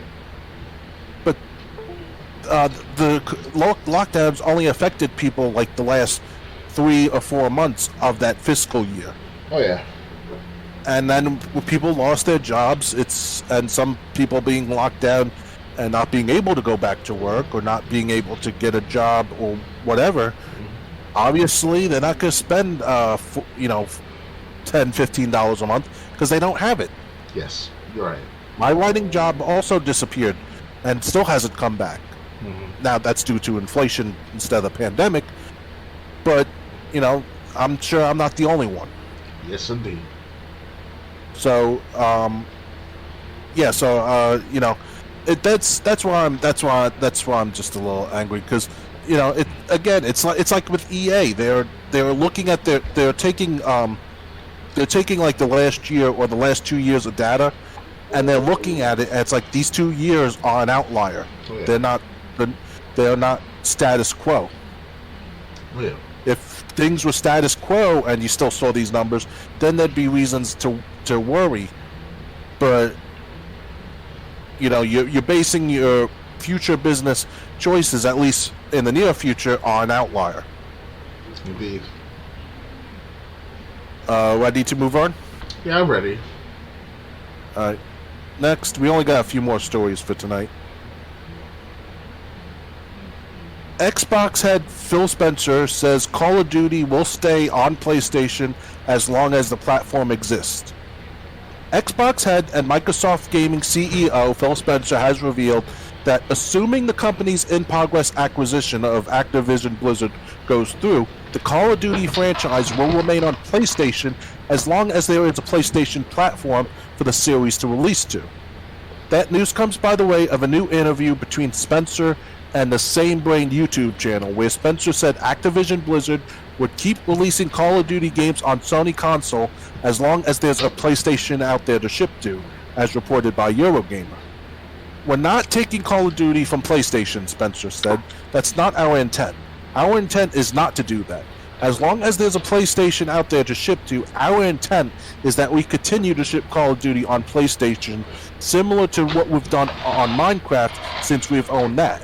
We've expanded the places people can play Minecraft. We haven't reduced the places, and it's been good for the Minecraft community, in my opinion, and I want to do the same as we think about where Call of Duty could go over the years. He also touched further upon the ongoing acquisition, citing that it's currently in the regulatory phase, which is a phase where Spencer and others talk to regulators about the acquisition, answer their questions, and more.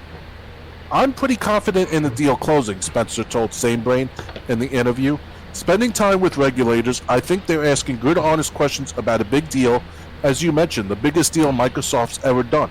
The biggest deal I've ever done. He says if everything goes according to plan, the acquisition should be past regulatory phase and ready to go through in June of 2023. In the meantime, Sony has been criticizing the deal, citing publicly that Xbox acquiring Call of Duty as a first-party franchise would be unfair to PlayStation players. It'll be interesting to hear if Sony and PlayStation have anything to say in response to Spencer's latest about the acquisition and Call of Duty. In the meantime, read about Microsoft's intent to acquire Activision Blizzard, then check out all the exclusive PlayStation bonuses for Call of Duty Modern Warfare 2. So do you think PlayStation will be affected by this Activision Blizzard acquisition in the long run? Of course. Within God knows how many years, at least a couple of years after the acquisition went through fully, PlayStation is going to have a hard time maintaining its spot for the Call of Duty games.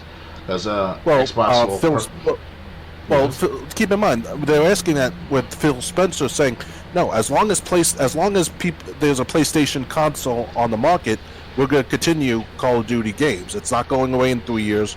It's not going away in 5 years. It's as long as you're still... I really don't know about that, my friend, because... That's what he said. Of course that's what he said, but in the background of things, in the behind the scenes, competition is sin. You don't want no competition with your fellow, but with your opponent of Xbox versus PlayStation. Someone has to get affected by it severely in order to move forward. As you can't just share your secrets and benefits to your enemy. I mean, I'm not saying that Phil Spencer and also the CEO of Sony has to fight each other to the death or whatever. But it's just that like the John D. Rockefeller said, competition is sin. And if you keep this up, it's going to affect all other platforms as well. Because why not put Nintendo Switch games with Xbox and Xbox with PlayStation and so on and so forth? And then one thing leads to another. It's a clusterfuck of what's the point of having these consoles now? It's like you lose the ability to show exclusivity or the ability to show some sort of worthwhile with that console specifically. Well, I'm not gonna criticize Phil Spencer or Microsoft for something that might happen in the future. Honestly, I think if Microsoft is really going through with this, I still think they should have done what I suggested: is say, okay, we'll keep Call of Duty on PlayStation. You don't have to worry about it going somewhere. But what are you going to give us to put on Xbox if we're giving you Call of Duty? Mm-hmm. I think they should have said, you give us a PlayStation franchise that's currently running, not something dead like Spyro or Medieval, and we'll continue giving you Call of Duty as long as you continue to give us Uncharted or Spider-Man or something. I haven't seen Uncharted on Xbox. Yeah. See what I mean? It's a clusterfuck. Really, Uncharted is kind of dead now anyway. Yeah, after that last game came out with the two female protagonists of that game, after that it just went dead. So. Yeah. So I mean, if Phil Spencer really is committing to what he said, I think he's being more generous than I would be. Right. But again, I wonder what PlayStation's going to say once they hear what Phil Spencer has said. Mm-hmm. Because at the very least, it looks like they have egg on their face. Oh yeah. And if Microsoft does go back on this, that's going to be a big blow to them, PR-wise, because they're on record saying, we're not taking Call of Duty away, as long as Sony is still making consoles. Right. So if they do go back on that, even years from now, it's gonna be a big blow to Microsoft's credibility. Oh yeah. Which is why I don't think they're just gonna say one thing and then do another. Because in the age of the internet, nothing ever dies. You never know, though, because one day, if the internet's not around for another 500 years, anyone with that power over the internet, whether big or small, they can delete whatever, and people will not know about it until almost never. And that's the beauty. It's not the beauty, but at first the beauty right now to have the internet right now, but for the next 300, 400 years, the internet's still going to be around somehow, some way. People are going to be finding out that it's hard to find what you want to find because you don't know. For the newer generations. It's hard to find, but that doesn't mean that it's not there. Right. And this reason they say nothing ever dies on the internet, yes, because it gets shared, it gets archived, it gets saved. People save it to their hard drives if it's something they want to keep. Mm-hmm. And it's just, it's like you said, once it's out there, it's never really gone. Oh yeah. No matter how hard you try to make sure every last trace of it is gone. Mm-hmm. But we'll see. Only time will tell if Phil Spencer stays true to his word that Call of Duty will appear on both consoles even after this Activision deal's gone through without getting anything in return. Right. Ready to move on? Yeah, I'm ready. All right. Next. Electronic Arts deal with Marvel consists of at least 3 games. While Electronic Arts Motive Studios announced its Iron Man game in September, we learned it would be the first of a multi-game deal between the publisher and Marvel. That was a vaguely defined arrangement at the time, but we now know the partnership will produce a minimum of 3 titles. EA announced the news in a press release, with the publisher describing it as a long-term deal that could extend beyond 3 games based on the wording. The release also specifies these titles will be action-adventure games for consoles and PC, each featuring original stories in the Marvel Universe. It's worth clarifying that EA is not getting exclusive rights to Marvel like it had with Star Wars. There are multiple Marvel games in the works at various studios, including the recently announced Captain America Black Panther game from Amy Hennig's Skydance New Media. We have been longtime fans of Marvel and their impressive leadership, so this is a remarkable moment for our developers as well as our players and fans, said EA COO Laura Miele. We look forward to welcoming Marvel into the EA family of creators and know this collaboration will produce exceptional experiences for our players. We can't wait to see players' reactions when they suit up as Iron Man and do the extraordinary things this superhero is known for. We're curious to learn what other Marvel projects are on the docket and which EA studios are behind them. Motive's Iron Man, a single-player third-person action game, is currently in pre-production, so it's a long way from release. The team is also making the Dead Space remake. What heroes would you like to see EA tackle, and which studio do you want to see bring them to life? So, if you had a choice, what Marvel heroes, think Marvel Ultimate Alliance heroes, which ones would you like to see get their own game? I would like to see Wolverine. That guy is pretty much Hugh Jackman. That's Wolverine just by himself, or like X-Men, or like a whole X-Men game. Yeah, but I see another X-Men game coming out for the general public. I mean, the last X-Men game altogether was what, that Wolverine, Sunset. You know, I was talking about that game from last year that came out.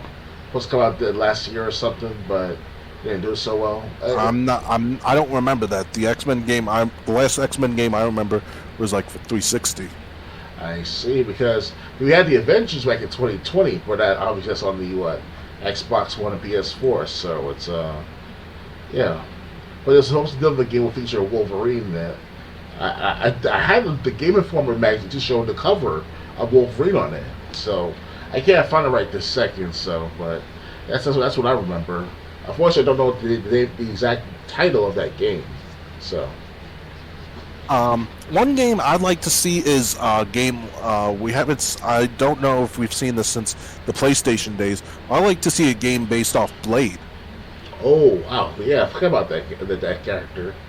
He's now featured in Phase 4 of the Marvel Cinematic Universe. He's going to come out. The Blade movie is going to come out next year, I heard. So can't wait for that movie. So that would be good timing. I mean, well, if they could make the game that quickly. And they already in the process. They probably couldn't. Yeah. So, Blade, I'd like to see get his own video game. Really, Wolverine's always my favorite. I always controlled him in Marvel Ultimate Alliance. I don't know. Captain America, he did some good games. So I played those. Spider-Man's still going strong. Maybe do something with the Hulk. That'd be good. That'd be interesting. Because the Hulk had some good games on PS2. Oh yeah. I really enjoyed those. I never beat them, but one game I think it was just called Hulk. That was fun. I wish I still had that. Yeah, especially the short films, Hulk versus Wolverine and Hulk versus Thor. You ever seen those? That would be good to have a game based on him. Oh yeah, there's actual short film of these people, these characters.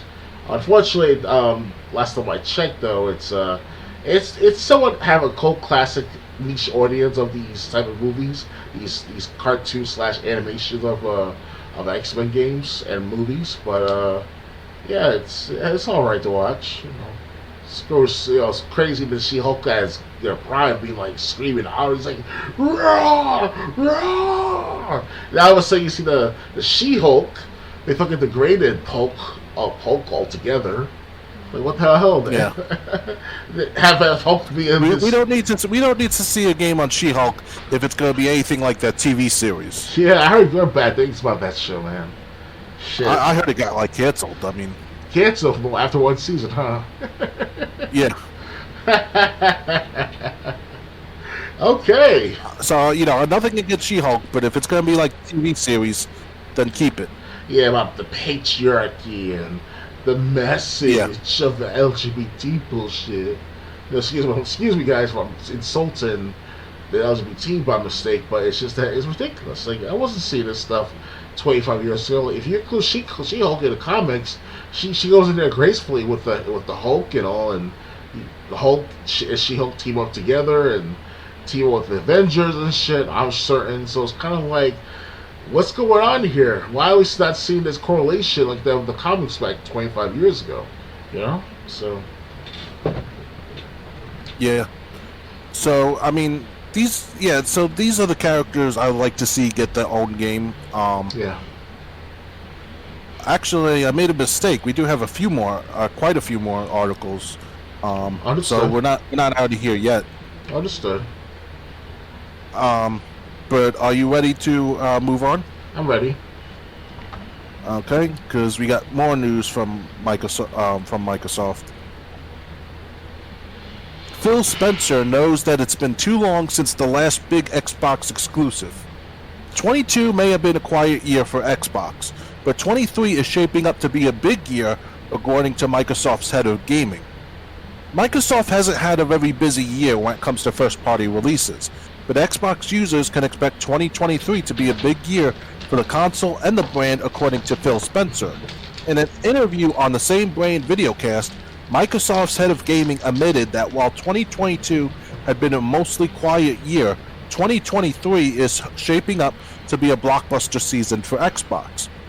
One thing we've definitely heard loud and clear is that it's been too long since we've shipped what people would say is a big first-party game, Spencer said via VGC.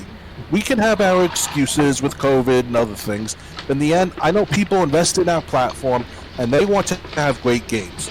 And as an industry, we have fewer games this holiday than we've had in a while when you just think about the launches. Call of Duty is coming, God of War is coming, which is great. Nintendo's had a good year, but in general, I would say we've been a little light. The COVID pandemic that began in 2020 had a big impact on the development of games as studios had to deal with new challenges. But Spencer explained that its developers had gotten these games on track and ready for 2023. We're excited about 2023, and we've talked about games that are coming, Spencer said. Those games are tracking well, and we're out of what COVID did to the production schedule.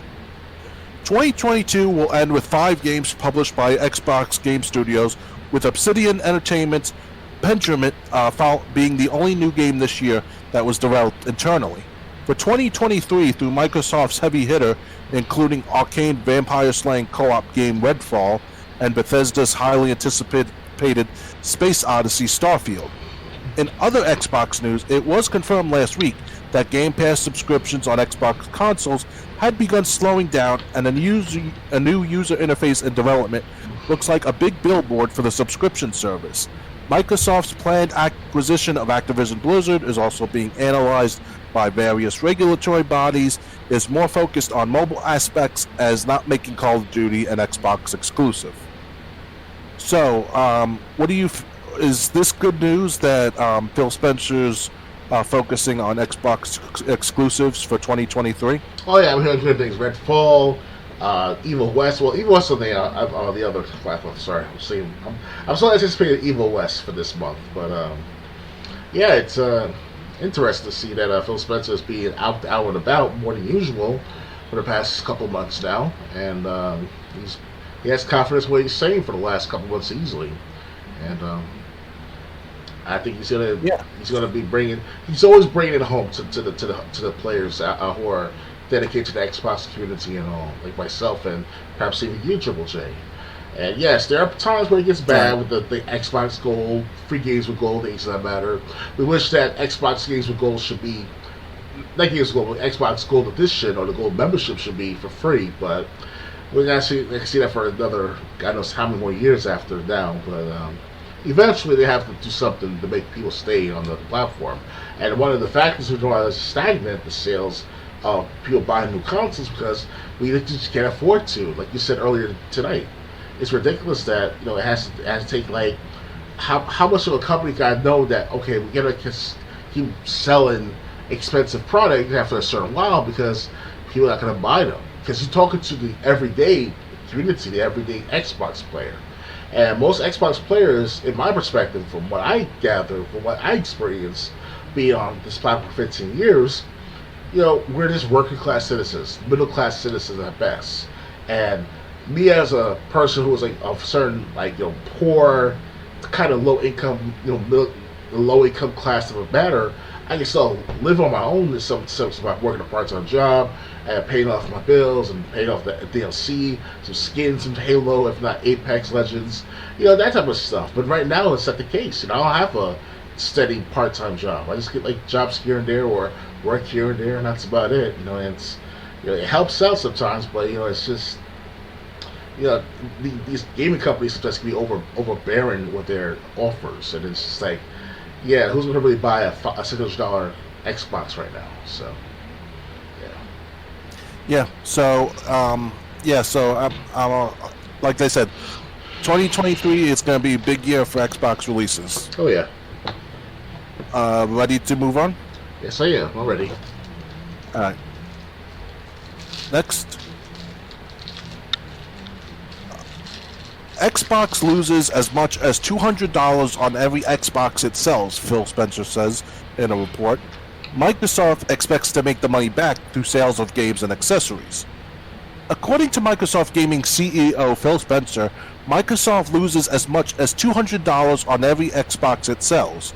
According to CNBC, Spencer recently disclosed that Microsoft subsidizes the production cost of a new Xbox by about $100 to $200 per console.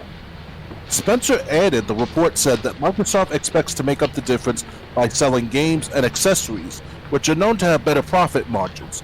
The report had no information on the subsidization costs for the Xbox Series X versus the Xbox Series S versus the Xbox One. It's been known for some time that consoles are loss leaders, but this is among the first times that an executive at a console producer is putting a specific dollar amount, or in this case a range, to the extent of the cost.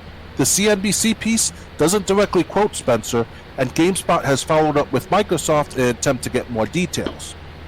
Spencer made these comments around the same time that he confirmed that Xbox Game Pass is profitable, but he shed away from offering any further specifics about the economics of the service. Spencer also recently talked about how Microsoft will likely implement Xbox price increases in the future, but not until after the holidays. Rising production costs due to supply chain issues and logistics for consoles led Sony to announce a PS5 price hike for some regions, and Microsoft may be next to follow. The Xbox being sold for a loss is not a surprise. Selling hardware for a loss and making up the difference has been the strategy from Microsoft and Sony for multiple console generations. As part of the Apple vs. Epic court case, Microsoft revealed that it has never made a profit selling Xbox hardware, dating back to the original Xbox. Nintendo is a rare example as it claims to sell the Nintendo Switch for a profit. Even though Microsoft loses money on every Xbox it sells, Xbox made more money in the past 3 months than ever before during quarter one in the company's 20-year history. Spencer also recently acknowledged that Xbox hasn't had many exclusives lately, going on to state that 2023 should be a bigger year with Starfield and Redfall, among others. I know Review Tech USA touched on this. I didn't watch his video though, so I'm not sure what he said. But what do you think about Xbox losing that much on every console? Well, $200 is no, it's chump change in comparison to the Microsoft company itself, but to the average citizen, $200 makes a big difference in buying groceries and or paying off a cell phone bill or a credit card bill, or all three of them. Depends on how you ration out the $200. So $200 maybe sounds so little to the average citizen as far as like middle class and higher. But us poor saps, want to call us, $200 is a lot. It makes a big difference. So it's like, I think Phil Spencer should worry about that. Yes, he should still worry about that $200 being affected. The sales of their products and their end of sales. But yeah, it's just lower down the price and see what happens. Do a Black Friday extravaganza, like put everything half off, like from like midnight of fucking Black Friday until like 9 a.m. in the morning. See how many people buy your Xboxes. I'll tell you, man. If Phil Spencer's listening to me right now, which I'm sure Major Nelson's on my channel by now, because I did chat with him via the comment system back earlier this year. If they're listening to this right now, you guys should do something drastic like that for the next Black Friday. Not this upcoming Black Friday, because it seems too early at first, but next Black Friday, the 2023 Black Friday, you should have an extravaganza like beyond belief, like a Black Friday sales. Everything half off, 75% off of games, half off of consoles, 25% off accessories. I'm telling you, man, you'll have a field day making lots of money in the 2023. All on top of the new games of Starfield and Redfall, you name it. So, yeah. Yeah, it's surprising. I had no idea they lost that much on every console that they sold. But they said they with Xbox Game Pass, other subscription services, and games in general, and accessories. That's how they make their money back. That's weird, but hey, it's been working for them. Oh yeah. You know, if they have to lose, it's almost like, you know, you have to take a. I don't even know what kind of analogy to make. You lose a little now instead of a lot later. Yes. Long-term investment. You lose a lot at the. You know, it's like losing a lot at the $5 blackjack table, but you know you're gonna make that money back at the $20 blackjack table. Oh yeah. That's the best I can come up with. Yeah, so it's surprising that they lose this much, but like he said, you know, they do make profits on games, accessories. Xbox Game Pass is profitable, so I'm surprised. I don't think I could be taking that hit if I was in his position. And he's still hanging in there after what? At least 10 years now, at least. Yeah, we don't know how long this has been going on, but Xbox has been around since like 2001, 2002.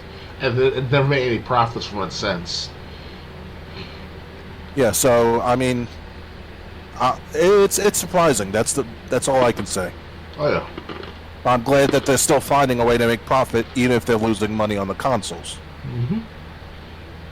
Maybe they should start selling their retro games for retro consoles. You know, have some kind of Xbox marketplace, and Sony can do the same, and Nintendo can do the same for them. Well, Nintendo kind of does anyway, but maybe that would be better.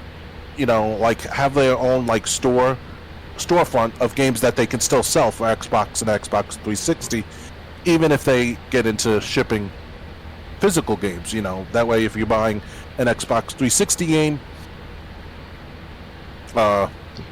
it's still supporting Microsoft. Oh yeah. If that's what they want to do. Oh yeah. But yeah, so just kind of an eye-opening, shocking article, if you ask me. Well, that doesn't surprise me personally myself, because like the news will say sometimes that Phil Spencer, Xbox division, they haven't been making as much money off of Xbox from the start. They just in it for the market's sake, to have a stake in it, you know. So. Yeah. All right. Ready to move on? Yeah, I'm ready. All right. Next. Okay. Just a couple articles left. Xbox Game Pass is losing 7 games in the first half of November. Goodbye. Yeah. As it does each month, Microsoft adds and removes titles from the Game Pass library. To kick off November, Microsoft has confirmed the Game Pass titles that will exit the service over the first half of the month. A total of 7 games are leaving Game Pass in the first half of November, and 1 game is being delisted entirely. With Football Manager 2023 arriving November 8th as a Day 1 Game Pass release, its predecessor, Football Manager 22, is leaving the catalog that day for PC, cloud, and console. The Xbox Store version is specifically being delisted entirely on November 8th. Then on November 15th, 5 games leaving Game Pass, including Art of Rally, Bay Tactics, Next Space Rebel, One Step from Eden, and Superland. The full list of removals is below. If history is any indication, Microsoft will announce additional titles leaving Game Pass later this month, so keep checking back. As usual, Game Pass subscribers can save 20% on all titles purchased outright, so that's a little silver lining if you've been enjoying any of the games set for removal and want to keep playing.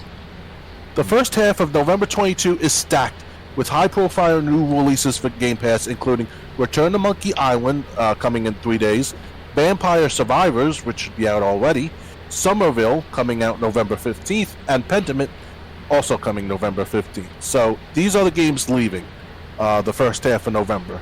Football Manager 2022 is leaving all 3 services on the 8th. On the 15th, the games leaving all 3 services are Auto Rally, Fate Tactics, Next Space Rebel, One Step from Eden, and Superland. Are you going to miss any of these games?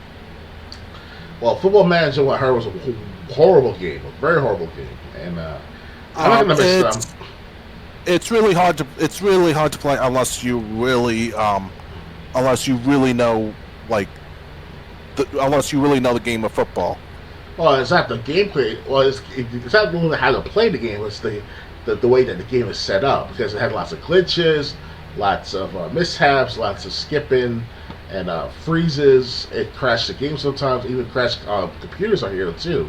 So it depends on who you're talking to online to see what the Football Manager 2022 did to this Steam library. Like it was one of the worst games of all Steam libraries on Steam.com, Oh, okay. SteamLibrary.com. So it sucks that you wish that they did try to fix it at one point, last time I checked.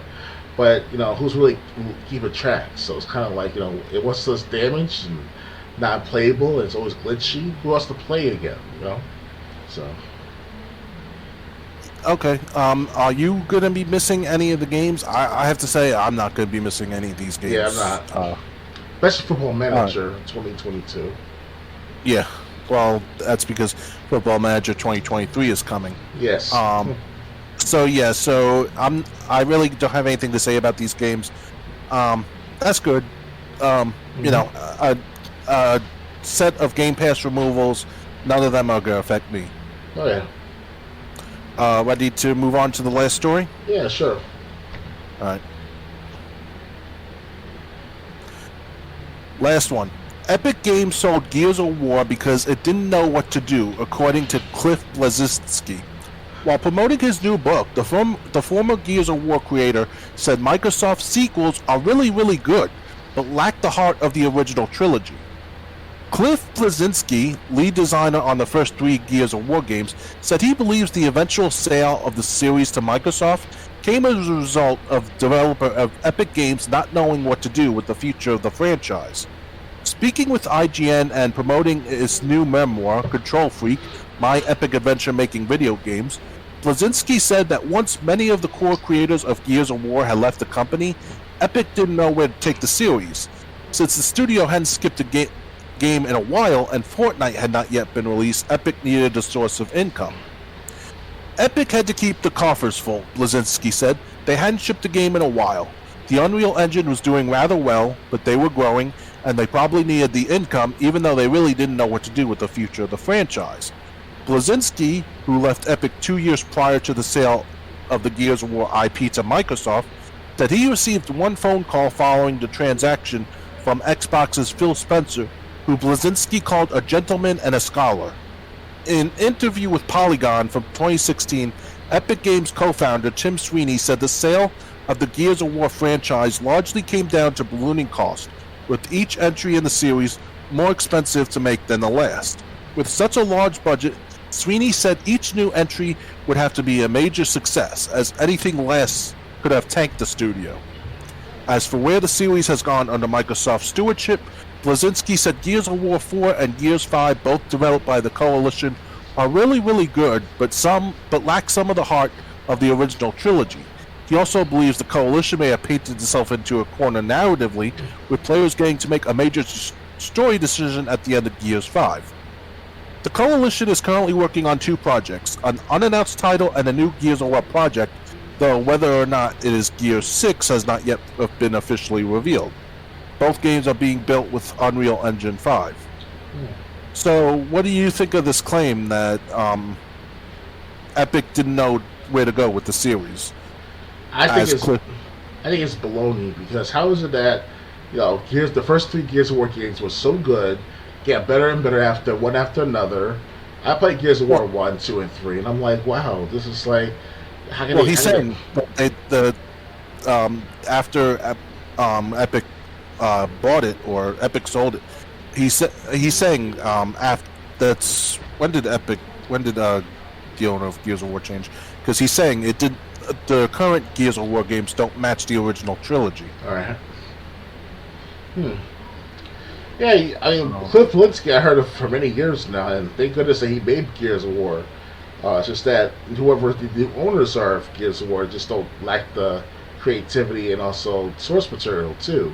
Well, it's kind of strange though, because once they sell the Gears of War franchise, it was have everything: the source material, the sound effects, the visual effects of the matter. Because I'm sure that there's an artist who makes these monsters from scratch, from like these monsters like you see the Locust and Marcus Phoenix and all, and just he had good talent. This guy, I forgot his name already. He was featured on one of the E3 events from like 2011, if I recall correctly, if not 2010.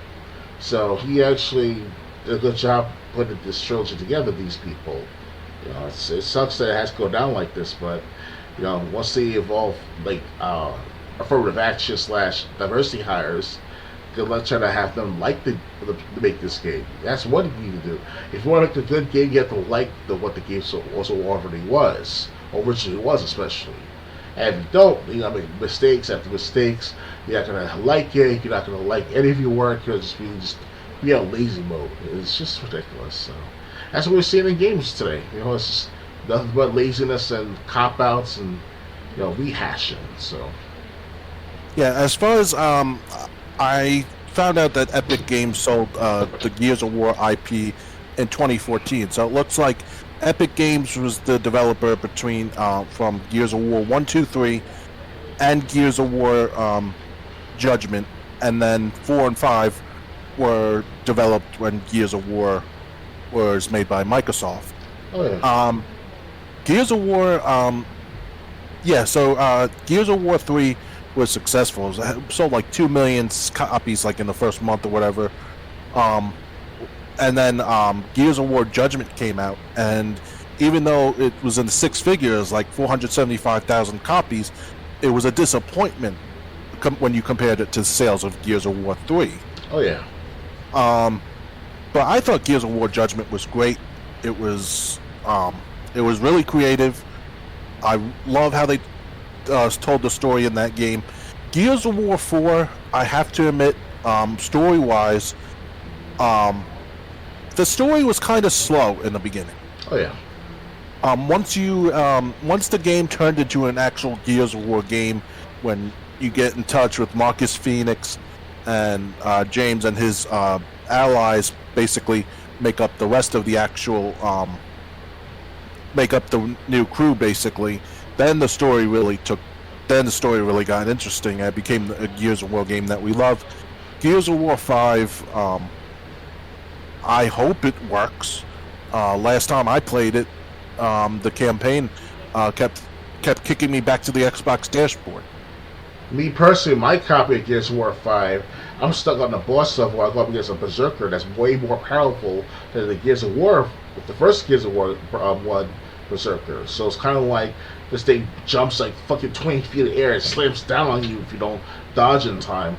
And then your brain starts to go through as a Kate, the main character. She started having these weird flashbacks of like locusts and swarms in her head and stuff like that. You have to fight that while you fight the boss. It's a very interactive fight, but it's like it's not sparking any real interest to continue playing it on a constant basis. So it's kind of like they lost their touch, the Coalition and whoever are the remaining Gears of War creators. So it's it lost its prime. It's no longer relevant to most gamers in today's world, as far as like the mainstream gamers. The mainstream gamers are like the ones who play like the blockbuster AAA games, like that of Assassin's Creed or perhaps Street Fighter, Tekken, that type of stuff. So. Yeah, so I mean, Gears of War 6, I'd love to see it. Hopefully, it won't be as buggy as Gears 5 was. Mm-hmm. They could always redo the ending because they said you make a major decision at the end of Gears 5, which could end the story. But they could always, in Saints Row 3, you made a decision whether or not you sacrifice Shanti. And then when they made Saints Row 4, they said this is the game. This is where the story goes if you had chosen to save Shanti instead of sacrificing her. Yeah, it's like the Walking Dead games. Every Walking Dead that you complete the game on, it transfers over to the next Walking Dead and to continue on what you decided from the earlier releases. So. Well, what I'm saying is, just because there was, since they did this with Batman, the Telltale series, Batman, the second Telltale game, Alfred tells you he can't be your butler anymore if you could continue to be Batman. And you can either quit being Batman, ask him to just be your butler, or let Alfred leave. There might have been a fourth option I don't remember. But they could always make a third Batman saying this is taking place if you had chosen to continue to be Batman. If you would let Alfred leave or whatever. So getting a new game. They didn't paint themselves into a corner they can't get out of. Yeah. Since you make a choice at the end of Gears 5. It's like that of Star Wars. Did you hear about this matter where the current owners of Star Wars said, "Oh, we don't have no source material to continue the story." I'm like, what the fuck? So it's kind of like the Gears of War franchise in some way, to some extent. Until we find the right people to dedicate themselves, that's when things going to change around for the Gears of War franchise. So. Yeah, so I mean, they could. What I'm saying is, they could always come up with a way to explain why there's a new game if you thought the series was over. Yeah. But yeah, so I'll be interested if there's a Gears 6. But God, it can't be released as buggy as Gears 5 did. I had no problems with Gears 5 from because of the gameplay and overall performance, so I'm okay with it in that department. I probably still have the footage on my computer. I was getting kicked back to the dashboard after every little segment. I see. So that's what turned me off. All right. Yeah. So I hope you enjoyed this. This was episode 59 of the Let's Discuss Gaming podcast. Episode 60 will be in 2 weeks on the 19th of November. Hope you join us, 9 p.m. Eastern. Anything you want to promote before we get out of here? I'll do my best to do a gameplay of Modern Warfare 2 with you guys sometime tomorrow or no later than Wednesday of next week. So be on the lookout for that. Okay, obviously Wednesday I'll be streaming Total Extreme Wrestling 2020. I might stream some tomorrow because of my PayPal situation messing up my Game Pass subscription. So I might be doing a new game. I'm on Wednesdays. I'll continue the WWF Invasion game, but I might be starting a new one tomorrow. Okay. If I stream tomorrow night. All right. So hopefully you'll join us for that. Hopefully you'll join us for the podcast in the next 2 weeks. Until we're on Twitch again. Good night, everyone. Goodbye.